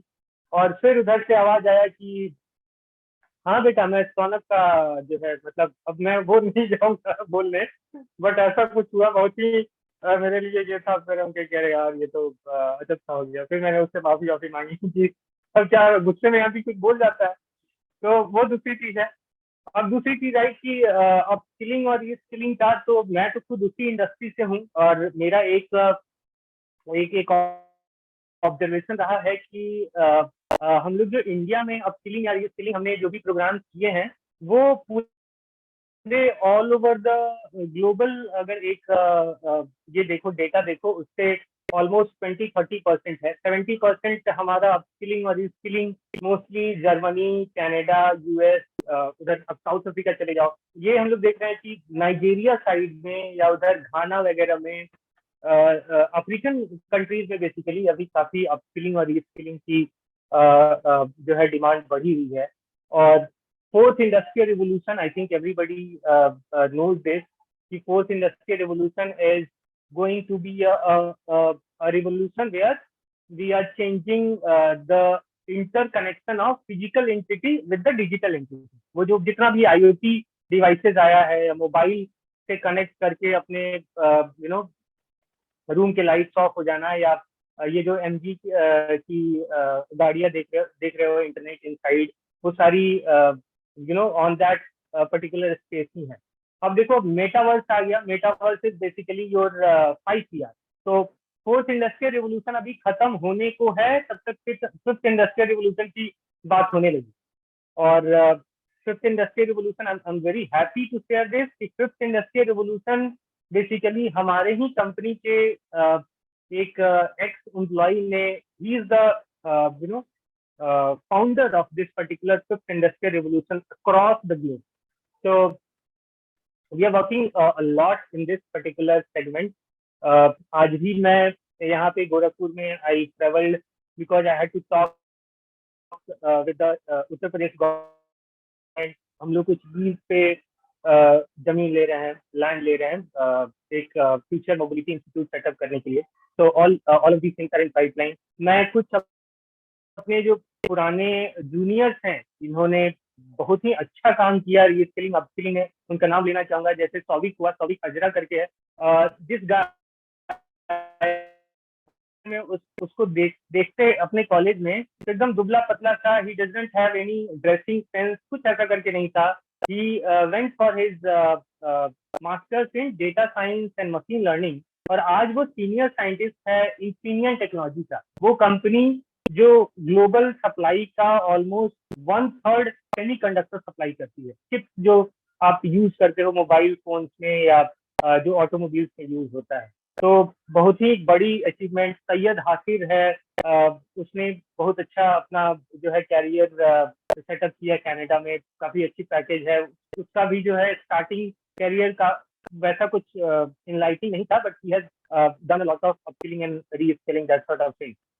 So I think our alumni, our juniors have already shown this. Seniors की बात करें तो seniors are already putting their flags hosted, हर जगह झंडा लहरा रहे हैं। और मैं बस एंड नोट पे यही बोलना चाहूंगा कि दिल्ली में तो कभी भी you guys are most welcome. Lockdown में तो हमने अपनी सारी स्पेसेस बंद कर दी थी, बट लॉकडाउन के बाद now we have again reopened। काफी बड़ा स्पेस है, कम्युनिटी सॉर्ट ऑफ चीजें हम लोग वहाँ पे कंडक्ट करवाते हैं। सुल्तानपुर फार्म्स का नाम आपने सुना होगा, जहाँ पे अपने ये सलमान खान और ये विराट कोहली लोग के फार्म हाउस वगैरह हैं, वहाँ पे बेसिकली हमारी एक सेटअप है। तो मतलब जब भी दिल्ली में आना हुआ, एयरपोर्ट से आपको 20-25 मिनट लगेंगे आने में। You guys are most welcome, and I think with this note I will end this, and I hope that ऐसे सेशंस पीयूष और तुम करवाओ, और भी जो हमारी जूनियर्स हैं या सीनियर्स हैं आए, अपने थॉट एक्सचेंज करें, और फिर ये जो हमारी कम्युनिटी और स्ट्रॉन्ग बने। Thank you guys. Thank you so much, Avinash, for your wonderful thoughts. Every time, every day. Keep motivating and keep connecting with everyone. And Piyush, Done, done, done. thank you. Thank you so much Avinash भैया and Deepayan भैया दोनों को। And Avinash भैया, going ahead, एक और question, क्योंकि आप direct entrepreneur हैं और हमारे शार्क आप ही हैं, और हमारे टैंक में बहुत सारी मछलियां हैं who are still seeking for job. हो सकता है कुछ रीजन रहे होंगे उनके, कुछ शायद गलत डिसीजन रहे होंगे, जो उस समय ये शायद सोचा गया कि गेट करेंगे और गेट में जॉब नहीं मिली, कॉलेज मिल गया और उन्होंने एमटेक कर लिया। आप मैकेनिकल से ही किया, लेकिन फिर जॉब नहीं मिली और फिर कोविड का वेव आ गया, अभी तक जॉब नहीं मिली।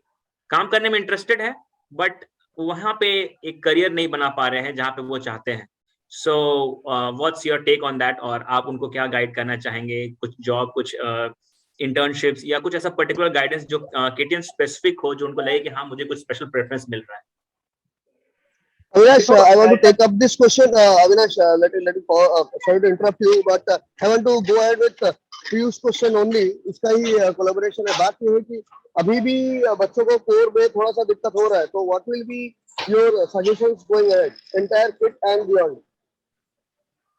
कोर इंडस्ट्रीज में अभी भी अपॉर्चुनिटीज की थोड़ी दिक्कत हो रही है, so I think that is what Piyush का मोरल स्टोरी शायद वही होना चाहिए।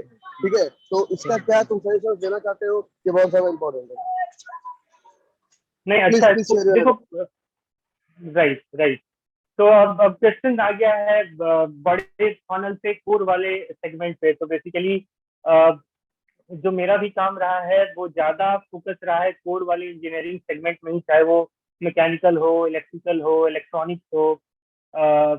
ये तीन मेजरली ये तीन ब्रांचेज हैं। कंप्यूटर साइंस तो कहीं से भी घुस जाता है, किसी कोर का भी एक एंटिटी है। अब हम लोग गाड़ी बनाने जा रहे हैं तो उसमें आर्टिफिशियल इंटेलिजेंस, मशीन लर्निंग वाले इंजीनियर्स आएंगे। तो वो अपार्ट फ्रॉम दैट, जो मैकेनिकल, इलेक्ट्रिकल, इलेक्ट्रॉनिक्स वाली जो इंडस्ट्री के लोग हैं उनके लिए जो सजेशन है, एक मैं एग्जांपल दूंगा। जो मेरे पास पहले कुछ जूनियर्स आए हैं उनको मैंने ये बोला है कि ग्रीन एनर्जी में अपना कैरियर बनाओ, green energy is the future, और गवर्नमेंट भी काफी इन्वेस्ट कर रही है इस इंडस्ट्री में। अभी आज मेरी मीटिंग है 3 बजे, जहाँ मुख्यमंत्री सीएम जो है उनके से। तो क्या होता है कि अब जो मोदी गवर्नमेंट है बेसिकली ये 2028 तक, तो ऐसा समझ लो कि अगले 8 साल तक है, और जब तक ये है तब तक तुम्हारे पास इलेक्ट्रिक व्हीकल की जो है अपॉर्चुनिटीज ढेर सारी आने वाली है। मतलब 2027-28 तक तो ऑलमोस्ट मुझे लगता है कि 50 लाख जॉब इस इंडस्ट्री में सिर्फ क्रिएट होगी। सोलर का एक वेग था, वो थोड़ा सा कम होता दिख रहा है, लेकिन सोलर भी पिकअप करेगा, बिकॉज जो भी गाड़ियां चार्ज होनी है, इलेक्ट्रिक व्हीकल जो चार्ज होगी, वो अब ये लोग क्या करेंगे कि ग्रिड जो कोल से एनर्जी प्रोड्यूस कर रहा था, वो चाहेंगे कि वो ग्रिड अब सोलर में कन्वर्ट हो जाए, विंड में कन्वर्ट हो जाए, हाइड्रो में कन्वर्ट हो जाए, ताकि एक अपना गवर्नमेंट जो है उसने एक प्रॉमिस किया है। अभी जो समिट हुई थी वहां पे उन्होंने बोला COP26 समिट में कि हमारा जो इंडिया का जो कार्बन इमिशन है वो पूरा नेट जीरो करना है 2070 तक, और 2030 तक जो हमारा डिपेंडेंस है कोल और पेट्रोल पे, उसको 50% कर देना है, हाफ कर देना है। तो इतनी बड़ी इकोनॉमी है, और अभी ये जो तुम बाहर की वॉर्स वगैरह देख रहे हो, रसिया यूक्रेन, ये जो पेट्रोल के प्राइसेस वगैरह बढ़ रहे हैं, ये सारा फ्यूल करेगा कि अब ई मोबिलिटी ही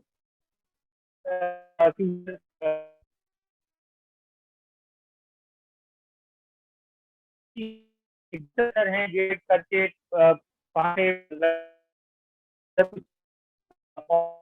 बनाओ तो आप कुछ इलेक्ट्रिक व्हीकल कोर्स करो, सोलर वगैरह के कोर्स कर लो, विंड वगैरह में कोर्स कर लो। उसके साथ साथ अपने एलुमनी के लिए मैं एक प्रेफरेंस दूंगा कि हम लोग ना एक पोर्टल बना रखा है, बिकॉज हमारे पास 50-54 स्टूडेंट है from all across the globe. सबको मैनेज करना डिफिकल्ट होता है। 4-5 साल में जो हमारे पास ग्रोथ हुआ वो मोस्टली इस कोविड के दौरान ही हुआ। तो हमने फिर इनके लिए एक प्लेटफॉर्म बना दिया है। मैं शेयर कर दूंगा पीयूष के साथ उसका यूआरएल, और जो भी अपना एलुमनी होगा वो स्पेशल रिक्वेस्ट भेज देगा, मैं उस प्लेटफॉर्म के एक्सेस दे दूंगा।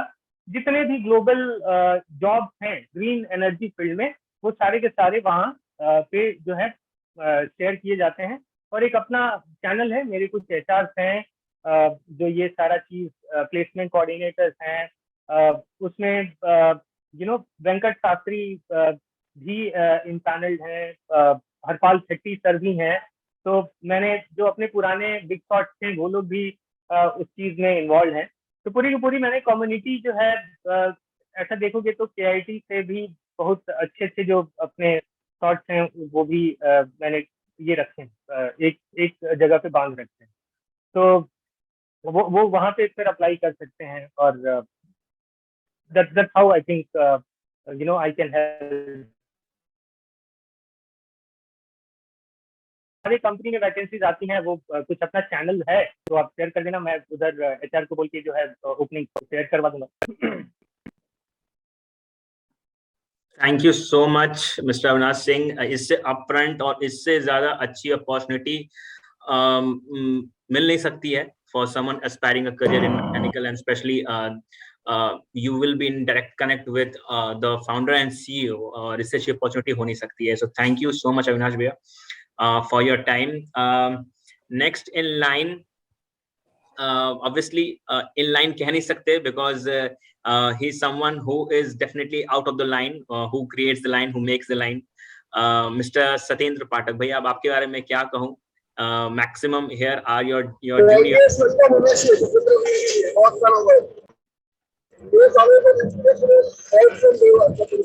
पायन भैया, मैं आपकी एक्साइटमेंट बिल्कुल समझ सकता हूँ, हम सब समझ सकते हैं, बट आपकी ऑडियो सिर्फ आप ही समझ सकते हैं। बट हमें रिकॉर्डिंग से रेफर करना पड़ेगा उसको समझने के लिए। But you can just type in chat, and meanwhile I'll give the speakers actual introduction. So he's a 2008-9 ETC branch pass out. So he was offered campus selection in Accenture, then he joined Delhi Metro, and after that he got selected in Jharkhand government in May 2013, and he cleared BPSC, and overall India rank 296। और ये तो सिर्फ इनकी qualifications हैं जो बाकी दुनिया जानती है। जो चीज हमें खासकर जानना है कि ही is a leader, he is an artist. इनके लिखने का स्टाइल और इनके लिखने के बारे में mister Vivekanand Singh the other speaker ने खुद कहा है, और हम सब इनके फैंस हैं, इनको हमेशा सुना है। And currently he is into excise department of government of Jharkhand. And Satyendra भैया और Satyendra sir, the stage is all yours, please take charge. Thank you. बहुत बहुत धन्यवाद।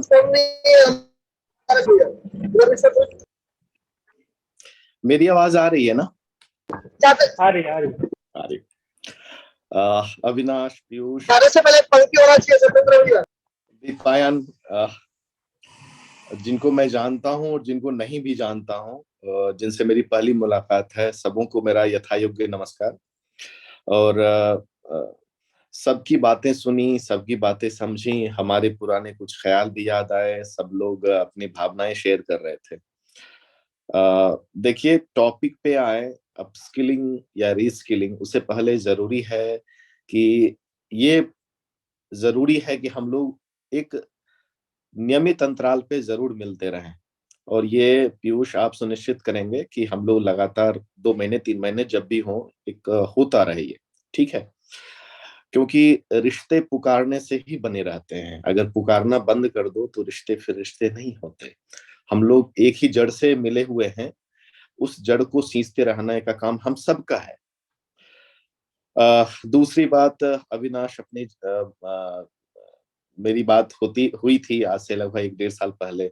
उसके पहले भी हम लोग कॉलेज में थे, मिला करता था। अपने क्षेत्र में बहुत आगे गया। हमारी पहली स्पीकर जो थी निधि मैम, वो भी बहुत एक्सेलेंट हैं। हमारा छोटा भाई विभू नंदन, वो भी अपने क्षेत्र में बहुत आगे गया। और मुझे लगता है जितने भी लोग हैं यहाँ, सब अपने अपने क्षेत्र में सबसे आगे होंगे। लेकिन जहां तक मैं अपनी बात, 9 साल हो गए कि मैं एक सरकारी तंत्र में काम कर रहा हूँ। सरकारी तंत्र में काम करने के अपने फायदे भी हैं और नुकसान भी हैं। जैसे कहते हैं ना, every job has some hazards. तो सरकारी तंत्र के भी कुछ जॉब हैजर्ड्स हैं। इसको मैं कुछ यूं कहूंगा कि जिस दिन सरकार आपको रिक्रूटमेंट लेटर देती है, सबसे पहला काम करती है कि वो आपके रीढ़ की हड्डी काट देती है, क्योंकि आप सरकार के अगेंस्ट नहीं जा सकते। हम लोग के ऊपर सिविल सर्विसेज कोड लागू होता है, हम लोग गवर्नमेंट की पॉलिसीज के अगेंस्ट नहीं जा सकते हैं। ये सारी चीजें हैं। लेकिन खासकर हम लोग जिस माटी से आते हैं, बिहार, झारखंड, यूपी, या वो जो पूरा क्षेत्र है जहाँ पे मतलब गूगल के भी अगर सीईओ बन जाए तो माँ बाप यही कहेंगे सरकारी नौकरी तो नहीं मिली ना। तो मैं भी एक्सेंचर में जब सिलेक्ट हुआ तो मेरे घर वाले यही कहा करते थे कि यार सरकारी नौकरी नहीं ली, भले कलर की बन जाओ लेकिन सरकारी नौकरी लो। तो इस पशुपेश में मैं भी यहाँ आ गया। गलत था, सही था, वो वक्त बताता है। ठीक है, हमने जो निर्णय लिए वो समय अपना बताएगा। रही बात रीस्किलिंग की, तो सरकारी तंत्र में मैं ये मानता हूं कि इसके अवसर जो है सीमित है, थोड़े से कम है, क्योंकि गवर्नमेंट में उतना ट्रेनिंग उस स्तर की नहीं दी जाती है। हाँ, लेकिन एक सरकारी तंत्र का सबसे, या सरकारी जॉब आप करेंगे तो एक सबसे बड़ा फायदा होगा कि आपके एरिया ऑफ इंटरेस्ट बहुत ज्यादा हो जाएंगे, आपको एरिया ऑफ एक्सपर्टीज बहुत ज्यादा हो जाएंगे। जैसे मैं अपनी बात कहूं, मैं अपने डिपार्टमेंट के आईटी रिलेटेड आईटीएस को संभालता हूं, मैं अपने डिपार्टमेंट के आरटीआई को संभालता हूं, मैं एस्टेब्लिशमेंट को संभालता हूं, अकाउंट्स को संभालता हूं, उसके बाद न्यू पॉलिसीज को संभालता हूं। तो अगर आप कहीं और जाएंगे तो आपको एक अपने क्षेत्र में मिलेगा बढ़ने का मौसम अवसर, लेकिन सरकारी क्षेत्र में एक ये है कि आपको कई कई क्षेत्रों में, मेरी 1-1.5 साल पोस्टिंग इलेक्शन कमीशन में रही, मैंने इलेक्शन कैसे कराए जाते हैं, किस प्रकार से होता है वो सीखा। सिर्फ जो हम लोग बाहर देखते हैं, आप लोग जाते हैं सिर्फ ईवीएम पे बटन दबा दिया, बस काम खत्म, वो स्याही लगा ली, वहीं तक खत्म। फिर आकर के 10 मार्च को जिस तरह से हमने योगी जी को बधाई दे दी, वो ठीक है। सिर्फ वही नहीं होता है, उसके पीछे एक बहुत बड़ा तंत्र है, वो किस प्रकार से काम करता है। तो मुझे भी अगर कहा जाए कि अगर कुछ करना है तो मैं सरकारी जॉब के, भले कुछ भी हो, वो बहुत कुछ आपको सीखने का मौका देता है। दूसरी बात जो सबसे महत्वपूर्ण है, और मुझे लगता है कि सब आप मेरे जूनियर हो या साथी हो या बड़े हो, हमें अपने जीवन में कोरोना काल के बाद एक चीज समझनी पड़ेगी, अपस्किलिंग या रीस्किलिंग के बारे में। क्या हमारी जिंदगी 30 या 25 साल के बाद से लेकर 60 साल की जिंदगी तक ही सीमित है? क्या हमारी जिंदगी 9 से 6 बजे तक के लिए ही सीमित है? क्या सिर्फ अब उसी के लिए अपने आप को रीस्किल या अपस्किल करें? क्या 60 साल के बाद हमारी जिंदगी नहीं होगी? क्या हमारी जिंदगी 6 बजे शाम के बाद नहीं होती है? क्या हमारी जिंदगी सैटरडे और संडे को नहीं होती है? होती है ना। असल में कहो तो जिंदगी जो है वो 10 और 6 के बाद ही है। ये तो हमारे दाल रोटी चलाते हैं, चाहे आप जो भी कर रहे हो। तो मैं जहां से देख पा रहा हूं जीवन को, या मेरा जो नजरिया है जीवन के प्रति, कि ये भी नाप तौल के जीना यारों, ये भी नाप तौल करके क्या जीना यारों। जीवन और राशन के दुकान में कुछ तो फर्क हो। सब कुछ नाप तौल के नहीं होता। जीवन आपसे कुछ ना कुछ करवा लेती है। खुद को तराशते रहना चाहिए। सिर्फ तराशना क्या, हम जो जिस क्षेत्र में है वही करना है। ठीक है, वो आपको जॉब अपॉर्चुनिटीज अच्छे देंगे, महंगी महंगी कारें होंगी, गाड़ियां होंगी, घर होंगे, सब होंगे, अच्छा है, वो भी जरूरी है। क्योंकि मतलब खाली पेट भजन न होई गोपाला। आप खाली पेट रह करके सही बातें नहीं बता सकते, लेकिन अगर हमारी बेसिक नेसेसिटीज जो पूरे हो गए, मुझे लगता है जितने लोग हैं, हम लोग उस स्तर पे हैं, भारत के 2% लोग हैं, हम लोग वहां पर हैं, लेकिन क्या उसके आगे हमें नहीं सोचना? तो अब आता हूं, क्या मैं उस एक्चुअली मैं उस एस्पेक्ट के बारे में जाऊंगा। हमें अपने इमोशनल क्वालिटीज के बारे में भी इम्प्रूव करना है। हमें अपनी निजी जिंदगी में कैसे खुद को देखना है। क्या हमने खुद को अपस्किल करने के लिए योगा सीखा? क्या हमने खुद को अपस्किल करने के लिए अपने जो हमारे जो भी परेशानियां आई जीवन से उससे सीखा? यह भी एक नजरिया रखना पड़ेगा। सिर्फ हम अपने तकनीकी जो टेक्निकल एस्पेक्ट है क्या उसी में फंसे रह जाएंगे? क्या उसके बाहर नहीं निकल पाएंगे? उस वेब से भी तो हमें निकलना है ना। तो उस बारे में भी हमें सोचना पड़ेगा। अब आते हैं सरकारी सिस्टम कैसे काम करता है, उसमें कैसे लोग आ सकते हैं। जैसे पीयूष ने कहा, क्या भैया आप वो भी बताएं कि किस तरह से लोग सरकारी तंत्र में आ सकते हैं। मैं एक छोटी सी बात बताता हूँ जो मुझे लगता है गुमनाम है, मैं ज्यादा लोगों को नहीं बताता। मैं बीपीएससी के लिए या यूपीएससी के लिए जो भी छोटा सा एक ग्रुप चलाता हूँ, शाम को मैं 7 से 8 साढ़े 8 बजे तक उनको जनरल स्टडीज की मैं गाइडेंस देता हूँ अपने। वो निःशुल्क है, उसके लिए मैं कोई शुल्क नहीं लेता। एक क्लोज ग्रुप है, मैंने ज्यादा प्रचार नहीं किया। तो मुझे लगता है कि हम जहां पर हैं, जिस स्तर से हैं, वहीं से हम कुछ ना कुछ समाज को दे सकते हैं। मेरा यही जरिया लगा, मुझे लगा ये करना आसान है तो मैं कर लेता हूँ। मैं art of giving Jharkhand chapter का मैं यहाँ पे कन्वेनर हूँ। मैं वहां से कुछ कर सकता हूँ, मैं प्रत्येक साल कुछ ना कुछ करता हूँ, वहां से कुछ कर सकता हूँ, वो दे सकता हूँ। ये भी एक मेरा तरीका है कि मैं समाज को किस प्रकार से कुछ दे करके अपनी भावनाओं को अपस्किल कर पाऊं, अपने आप को रीस्किल कर पाऊं। क्योंकि मेरा स्वतः ये मानना है, मेरे स्वतः संज्ञान में ये होता है कि मैं 10 से 6 के लिए नहीं बना हुआ, मैं उसके बाद के लिए भी बना हुआ हूँ। हमारी जो रात में बैठ के मैं डायरी लिखूं, उसमें कुछ ज्यादा चीजें आए।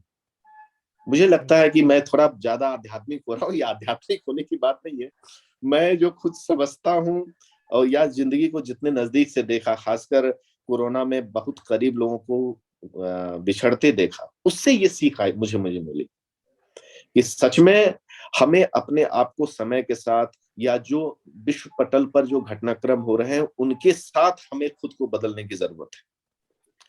सरकारी क्षेत्रों में हमें आकर के खुद को दिन प्रतिदिन जितने भी सिस्टम, जैसे मैं बताता हूँ, मुझे तेलंगाना, आप जान ही रहे होंगे कि जब फर्स्ट वेव आया था तो हमारे जो लेबर्स होते हैं डिफरेंट डिफरेंट स्टेट पे जो माइग्रेट करके जाते हैं, तो वहां पे कोऑर्डिनेट करने का जॉब मुझे दिया। मुझे कोरोना कंट्रोल रूम में गवर्नमेंट ने मुझे ड्यूटी दी कि झारखंड स्टेट के जो लेबर्स हैं वो तेलंगाना में, आप उनकी देखभाल करेंगे।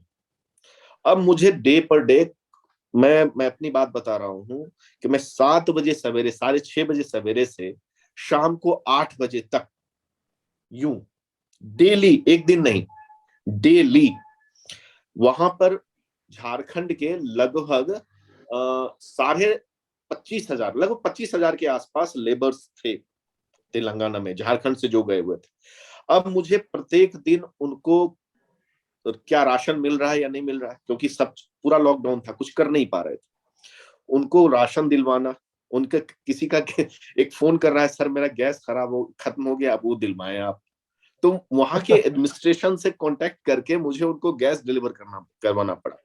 कुछ जो यहाँ से पलामू से खासकर एरिया से जाते हैं, वहां पे लेडीज थी जो हैदराबाद में, वो वहां पे नर्सिंग का कोर्स कर रही थी। अब सर हम लोग यहाँ लेडीज हैं, हमारा मकान मालिक बोल रहा है कि रूम खाली करो, नहीं तो पैसा दो, नहीं तो जाओ। अब वो मुझे वहां के एडमिनिस्ट्रेशन से कांटेक्ट करके उनको उस समय किस प्रकार से कम 1 महीना का एक्सटेंशन मिल जाए, इसके लिए उसके साथ बार्गेनिंग करनी पड़ी। यहाँ के जो कुछ छुटभइये नेता जो है, जो यहाँ से जाते हैं, वो लेबर वहां नेता बन गए कि भाई हमें 500-500 रुपये दो, मैं तुम्हें झारखंड ले जाऊंगा। लेकिन उनसे, उनके साथ डील करना, और मतलब एक बदकिस्मती ये रही कि कुछ लोग यूं ही बिना गवर्नमेंट के परमिशन लिए वहां से पैदल चल गए, कुछ वहां पे एक्सीडेंट हुए। तो ये एक मिला जुला एक था। लेकिन सक्सेस तब लगा कि पूरे भारत में सबसे पहली जो लेबर ट्रेन चली थी वो हैदराबाद से रांची के लिए चली थी, हटिया के लिए, सबसे पहली ट्रेन जो चली थी। तो मुझे लगा कि मैंने 1 महीने प्रत्येक दिन 7 बजे सवेरे से 8 बजे रात तक लगातार नॉन स्टॉप इसी तरह बैठ के मैं काम कर रहा था। तो मुझे लग रहा था कि मैं चलो कुछ कर रहा हूं। तो ये एक तरीका इस पूरे 1.5 महीने ने मुझे पूरी तरह बदल दिया। तो गवर्नमेंट सेक्टर आपको एक मौका देता है कि आप डायरेक्टली पब्लिक के लिए कुछ कर पाए। जॉब सिक्योरिटी अलग बात है, वो आप अगर आप में कैलिबर है तो आप अपनी, जैसे अविनाश ने अपनी कंपनी खोल ली, किसी में अगर क्योंकि इसके पास कैलिबर है, उतने टेक्निकल स्किल्स हैं, मान लेते हैं आप किसी कंपनी में काम कर रहे हैं, वहां पे एक स्किल है, उसने निकाल दिया, आपके पास स्किल है, आप दूसरी जगह चले जाएंगे। लेकिन गवर्नमेंट सेक्टर में बना बनाया एक ऐसा तंत्र है जो आपकी पूरी विधाओं को तराशता है, जितने भी गुण अवगुण है। तो ये सारे तरीके हैं। मुझे लगता है कि हमें 10 से 6 के लिए ही नहीं सोचना है, 30 से 60 के लिए ही नहीं सोचना है, 30 वर्ष से 60 वर्ष के लिए, उसके आगे के लिए भी सोचना है। हमें प्रत्येक दिन अपनी जो भी खामियां हैं, जो भी परेशानियां आई, जो भी हार मिला, जो भी पराजय है, उससे सीखना है और उसके अनुसार हमें खुद को तराशना है। उस तराशने को ही शायद मैं अपस्किल या रीस्किल कर पाऊं। ये तराशते जाना ही जीवन है। तो मुझे लगता है यही रहेगा आप लोगों के लिए मेरी बात है। जी, आप कुछ पूछना है, पूछ सकते हैं। बहुत शुक्रिया, बहुत शुक्रिया, बहुत ही अच्छे बात बताया आपने। बीच में आपने कहा कि मैं आध्यात्म की ओर भाग रहा हूं, बिल्कुल नहीं, आध्यात्म नहीं, उन बातों में इंसानियत थी और ऐसी बातें थी जिससे हम सब रिलेट कर रहे हैं। क्यों? योगा सीखकर अपने आप को फिट रखना आप स्किल नहीं है, वो सबसे बड़ा स्किल है। बाकी ऑफिस में हम 10 से 5 रहते हैं, लेकिन ये इस ऑफिस में हमें हमेशा रहना है जब तक हम रहे। उसके बाद अगर इसमें हम नहीं रहे तो लोग कहते हैं कि आप तो नहीं रहे। और फर्स्ट स्पीकर से लेके लास्ट स्पीकर को सुनने के बाद वही लाइंस बोलना चाहूंगा जो हरिवंश राय बच्चन साहब ने लिखी थी कि असफलता एक चुनौती है, इसे स्वीकार करो, क्या कमी रह गई देखो और सुधार करो, जब तक ना सफल हो नींद चैन को त्यागो तुम, संघर्ष का मैदान छोड़ मत भागो तुम, कुछ किए बिना यूं ही जय जयकार नहीं होती, कोशिश करने वालों की कभी हार नहीं होती, कोशिश करने वालों की कभी हार नहीं होती। बहुत शुक्रिया आप सभी स्पीकर्स का, जो कि आपने बहुत तकलीफ उठाया, और तकलीफ इसलिए कहूंगा because of the technical glitch. Otherwise मैं समझता हूं कि ये आपने कहा ना कि पुकारोगे नहीं तो रिश्ते कैसे मिलेंगे, तो ये आपकी ड्यूटी है, ये आपका फर्ज ही है कि अपने साथियों को साथ लेके चले। आप सबने टाइम निकाला फर्स्ट स्पीकर से लेके लास्ट स्पीकर तक।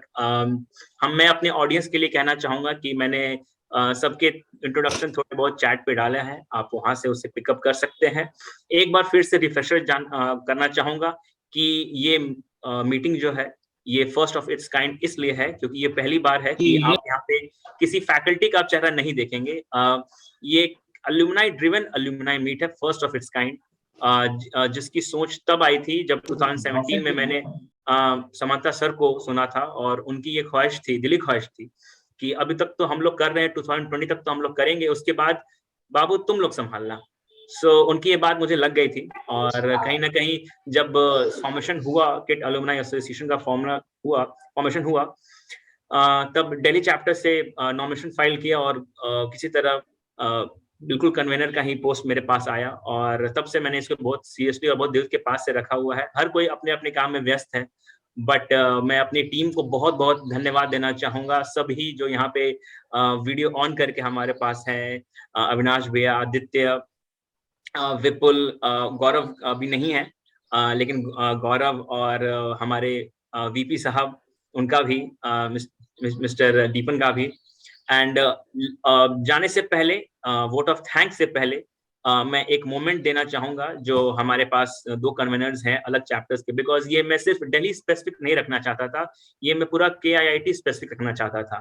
जो भी रीजंस रहे होंगे मैं समझ सकता हूँ और शायद मुझसे ज्यादा अभी कोई समझ भी नहीं सकता है कि कितना मुश्किल होता है सबको एक साथ एक समय पर एकजुट करना।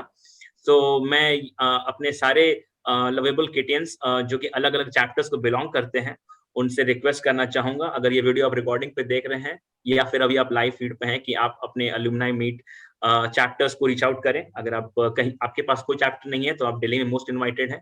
हालांकि अदर रीजन्स के भी चैप्टर हमारे पास है। मैं देख पा रहा हूँ यहाँ पे वैभव है, यहाँ पे मिस्टर दीपायन है।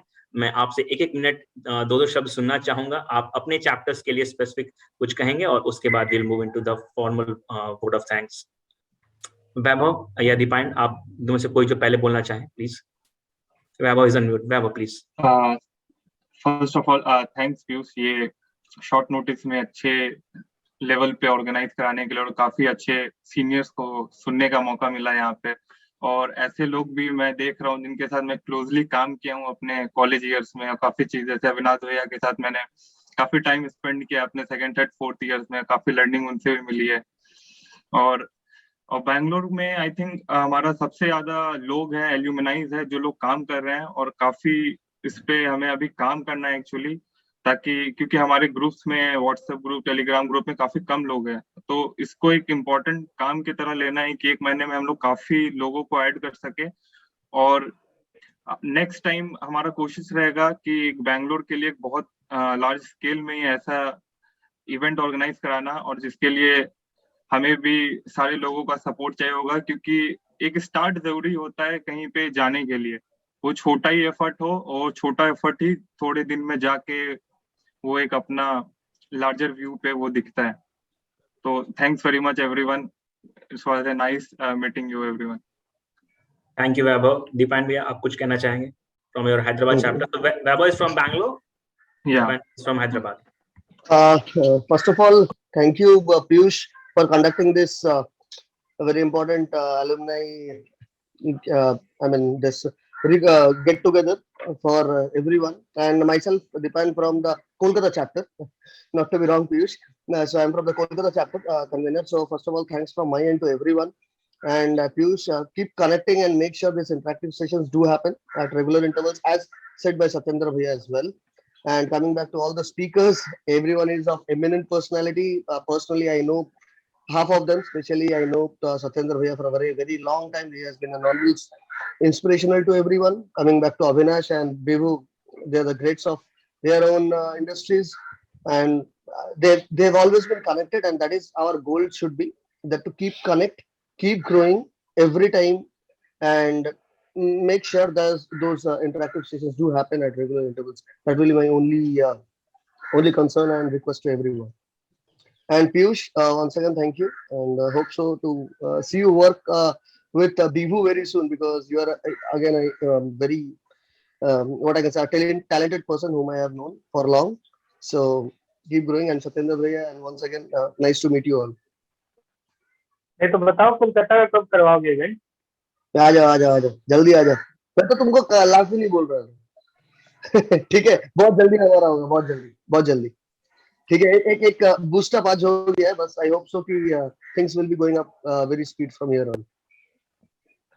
ठीक है, so that is always there. Thank you so much, भैया, and this time you were crystal clear and as well as. अरे I was traveling, मैं बोला ना, थोड़ा सत्येंद्र भैया को रास्ते में याद कर रहा था। वो उनका वो मेट्रो वाले दिन याद आ रहे थे। मैं मेट्रो में ही था थोड़ा देर पहले, एंड शायद उनको भी पता होगा कभी-कभी नेटवर्क नहीं पकड़ते मेट्रो में, तो वही चीज था और कुछ नहीं। वहाँ एक्चुअली मैं ज्यादा दिन रहा नहीं। मैं ट्रेनिंग से पीरियड में ही जब था, तब यहाँ का रिजल्ट आ गया और घर वालों ने कहा दिल्ली छोड़ करके यहाँ जाओ, तो फिर यहाँ मैंने ज्वाइन कर लिया। बिल्कुल सत्येंद्र भैया, बहुत अच्छा लगा आपके जो भी आज वर्ड्स थे, एकदम वही मूड में था जो मैं एक्चुअली सुनना चाहता था। ठीक है, तो मैं आपको और ज्यादा रिक्वेस्ट करूंगा नहीं। दोपहर के 1:30 बजे रहे, शायद सबके लंच टाइम भी हो रहे होंगे। एंड पीयूष, तुम्हारे साथ एक दो एक्सपेक्टेशन है कुछ जाने से पहले थोड़ा सा। मैं बिल्कुल सुनाऊंगा जाने से पहले। फिलहाल एक और नाम है, बहुत ही खास शख्सियत है, चंद्रशेखर पाढ़ी हमारे बीच में है, who is a powerful eloquent speaker, जो कि अब तक हमें सुन रहे हैं। उन्होंने अपने एक्टिव लिसनिंग स्किल्स का प्रदर्शन किया है। सो मिस्टर चंद्रशेखर पाढ़ी, अगर आप हमें सुन रहे हैं और किसी हिसाब से कुछ 2 शब्द कहना चाहेंगे, हम सब सुनना चाहेंगे, बिकॉज हमारे पास अभी 10 मिनट है वैसे ऑफिशियल।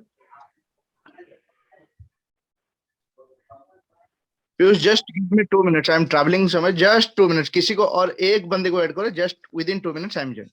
Oh. हाँ, मेरे पास बंदों की ही लिस्ट है।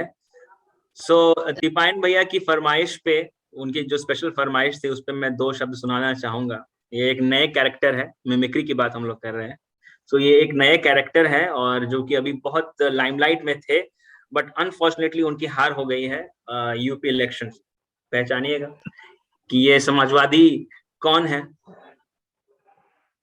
आपने किससे कहा कि हमें वोट नहीं मिले? अरे हमें 1-2 नहीं, हमें 125 सीटें मिली हैं। इन्होंने ईवीएम के साथ जो खेलखाड़ जो किया, वो अगर खेल नहीं हुआ होता तो कसम टोटी की ये 125 नहीं 1.25 सीट्स होते। एक्सीलेंट भाई, वो पुराने दिन याद आ गए। डिपार्टमेंट के सामने तुमको पकड़ के सुनना। भाइयों बहनों, आपसे जुड़ने के बाद कुछ ऐसा लगता है जैसे मैं अपने ही अंदर झांक कर देख रहा हूँ। कश्मीर से लेकर कन्याकुमारी तक ये पूरा भारत देश इसी तरह अखंड रहेगा, ऐसी मेरी कामना है और आप सबसे प्रार्थना है। एक बार मेरे साथ बोलिएगा, भारत माता की जय। अविनाश, तुमको पता था कि नहीं वाला जी? इसको कौन पकड़ा हुआ है? इसको कौन पकड़ा हुआ है? पीयूष बहुत अच्छा। एक बार मेरा आदमी उससे तो रेडी था कि आज ज्वाइन करना है, एक ही बार बोला उसने। Thank you too sir as well. Sam sir शायद ऑलरेडी होंगे कॉल पे, तो इट्स ऑलवेज देयर। एक और सुन लीजिए, ये पेटेंट है कि कोई मुझसे पूछता है कि भाई सब स्पीकर नाना पाटेकर वाला हो जाए इनका, भैया नाना पाटेकर वाला हो जाए, मसली वाला। बस मैं इसी के साथ फिर बंद करूंगा। फिर कभी और किसी सेशन में, मे बी किसी इंस्टाग्राम सेशन में डेफिनेटली आपकी सारी मांगे पूरी की जाएंगी। सो अगर नाना पाटेकर से पूछा जाता कि उनके लिए उनके सिंगर उनके सीनियर्स क्या हैं, तो क्या कहते? अरे कैसे बताओ कि क्या है मेरे लिए? जीवन का मीत है, संगीत है, हर प्रीत है, गुरप्रीत है, सबके सब वही है। जीवन में यही तो है, मेरे गुरु है, मेरे मंत्र है, यही तो सब है, तंत्र है। सो नाना पाटेकर यही कहना चाहेंगे अपने सीनियर्स को। और मैं देख रहा हूँ कि आप सबको मजा आया। God bless you, my God. So thank you so much for sparing some time. Chandrasekhar, if you are there, we are ready. Piyush, I'm very sorry यार, I have to drop off. मेरा phone में 1% charge है, suddenly पूरा देखते देखते खत्म हो गया। ठीक है, sorry, very sorry. I have to drop off suddenly. मैं तो ट्रैवल भी कर रहा हूँ। कोई बात नहीं। इसी क्रीम पे यही जो नमस्ते, and sir, Sam sir as well, and Piyush, thank you so much. Okay, thank you so much. By the way, I'm very sorry that I have to drop off for some reason. Okay, please continue. no issue boss, no issue. Very sorry. Unfortunately, very sorry. No worries. Thank you everyone. Thank you एक बार फिर से final vote of thanks मेरा यही है कि without the contributions of Dr. Shyam ये बिल्कुल नहीं हो पाता। और सबसे पहले मैं एक बार फिर से मेंशन करना चाहूंगा डॉक्टर सुचित्रा त्रिवेदी, जिन्होंने सबसे पहले मुझे KIT AA के बारे में बताया था, किटा, जो कि किट अलुमनाई एसोसिएशन है, और फिर वहीं से हमारी जर्नी शुरू हुई है। उसके बाद श्याम सर से मेरी पहली बार मुलाकात दिल्ली में हुई थी, और उसके बाद ही हैज बीन फिनोमिनल। उनके कॉन्ट्रीब्यूशंस के बिना ये पॉसिबल नहीं होता। ये सब बस वो चीज है कि हम सब सामने से कर रहे हैं, बट पीछे से बागडोर और रास्ता दिखाने का काम इन्होंने किया है। So my heartfelt thanks to doctor Shyam. जो भी चैलेंजेस थे, उसके बाद भी बहुत ही कम समय में इसको बिल्कुल फाइन ट्रैक पे लाके और इसको सक्सेसफुली एग्जीक्यूट करने के लिए सर बहुत बहुत thank you. And my special love and thanks to the members of EB as well as the respective conveners who have joined and make this event I can call it a success. So thank you everyone. Super thank you to everyone. From the core of heart, Piyush, to you to conduct such a beautiful meeting this time. चलो आज तो मैं विशेष कुछ नहीं बोलूंगा. Next time we will make it bit bigger, bit large, and next time we will both driven this car together. Okay. Thank you so much from the bottom of my heart. Piyush, really thank you so much. Piyush, am I audible?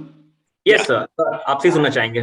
I just finished because I had informed sir कि ये हो रहा था. So because if I will not pass on his message, then I will lack on my responsibility. He was very happy that कि मतलब kit Delhi association जो है वो take it forward. Sir is in Kandhamal for the elections. He was in Delhi. He had gone to Rajasthan for that volleyball because he's the president of the volleyball federation.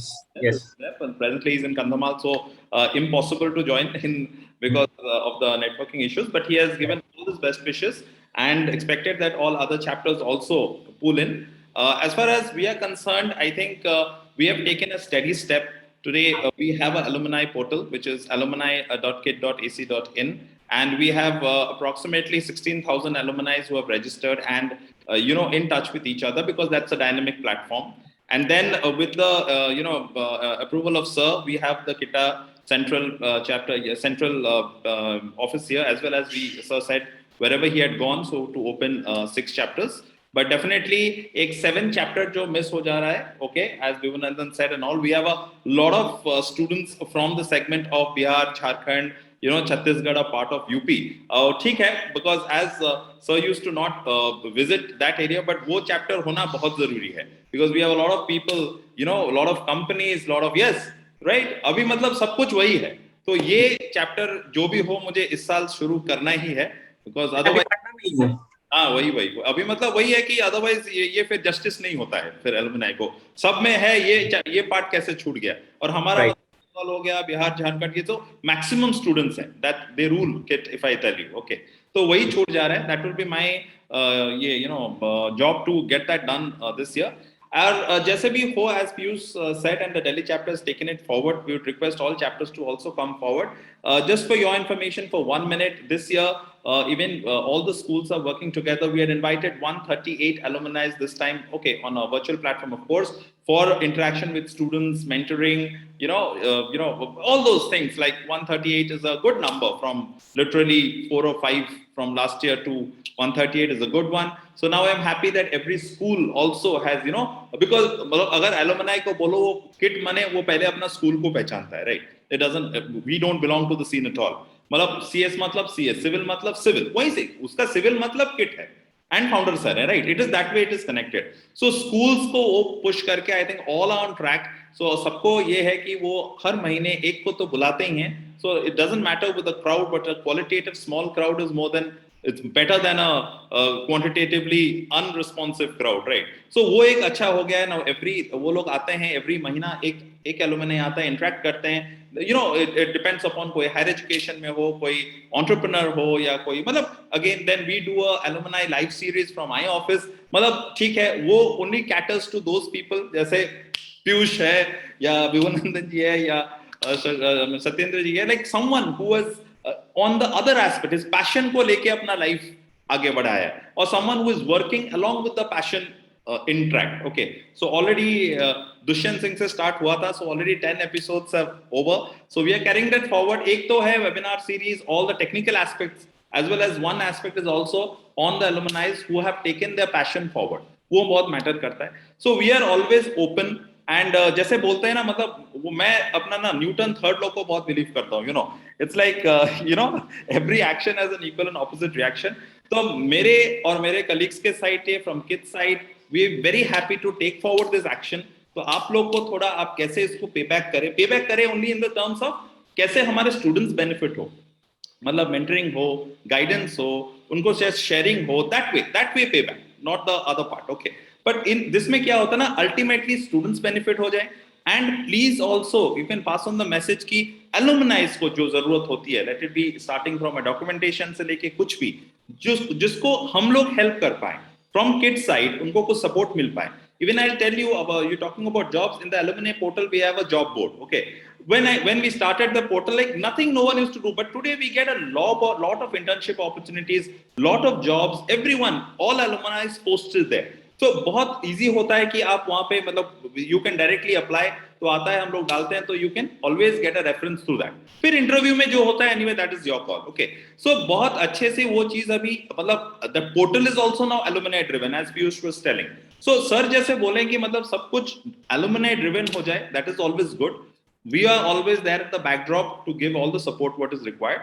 So always open. तो आप कुछ भी, अगर कोई भी segment में alumni को कुछ भी हेल्प चाहिए, कुछ भी सपोर्ट चाहिए, KIT will be always happy to do it. But it should come to us so that we can streamline those things. वो हिसाब से, ठीक है ना? So that's it from sir's side. That was a message. He was very happy, and he has given congratulations to the entire team of KIT Delhi chapter to get this thing done. Thank you. Thank you, sir. And let's call it a wrap. And what an achievement! We clocked at exactly the same time. We started at 11:30, and we clocked at 1:30. So thank you, everyone. See you again. Bye bye. Take care.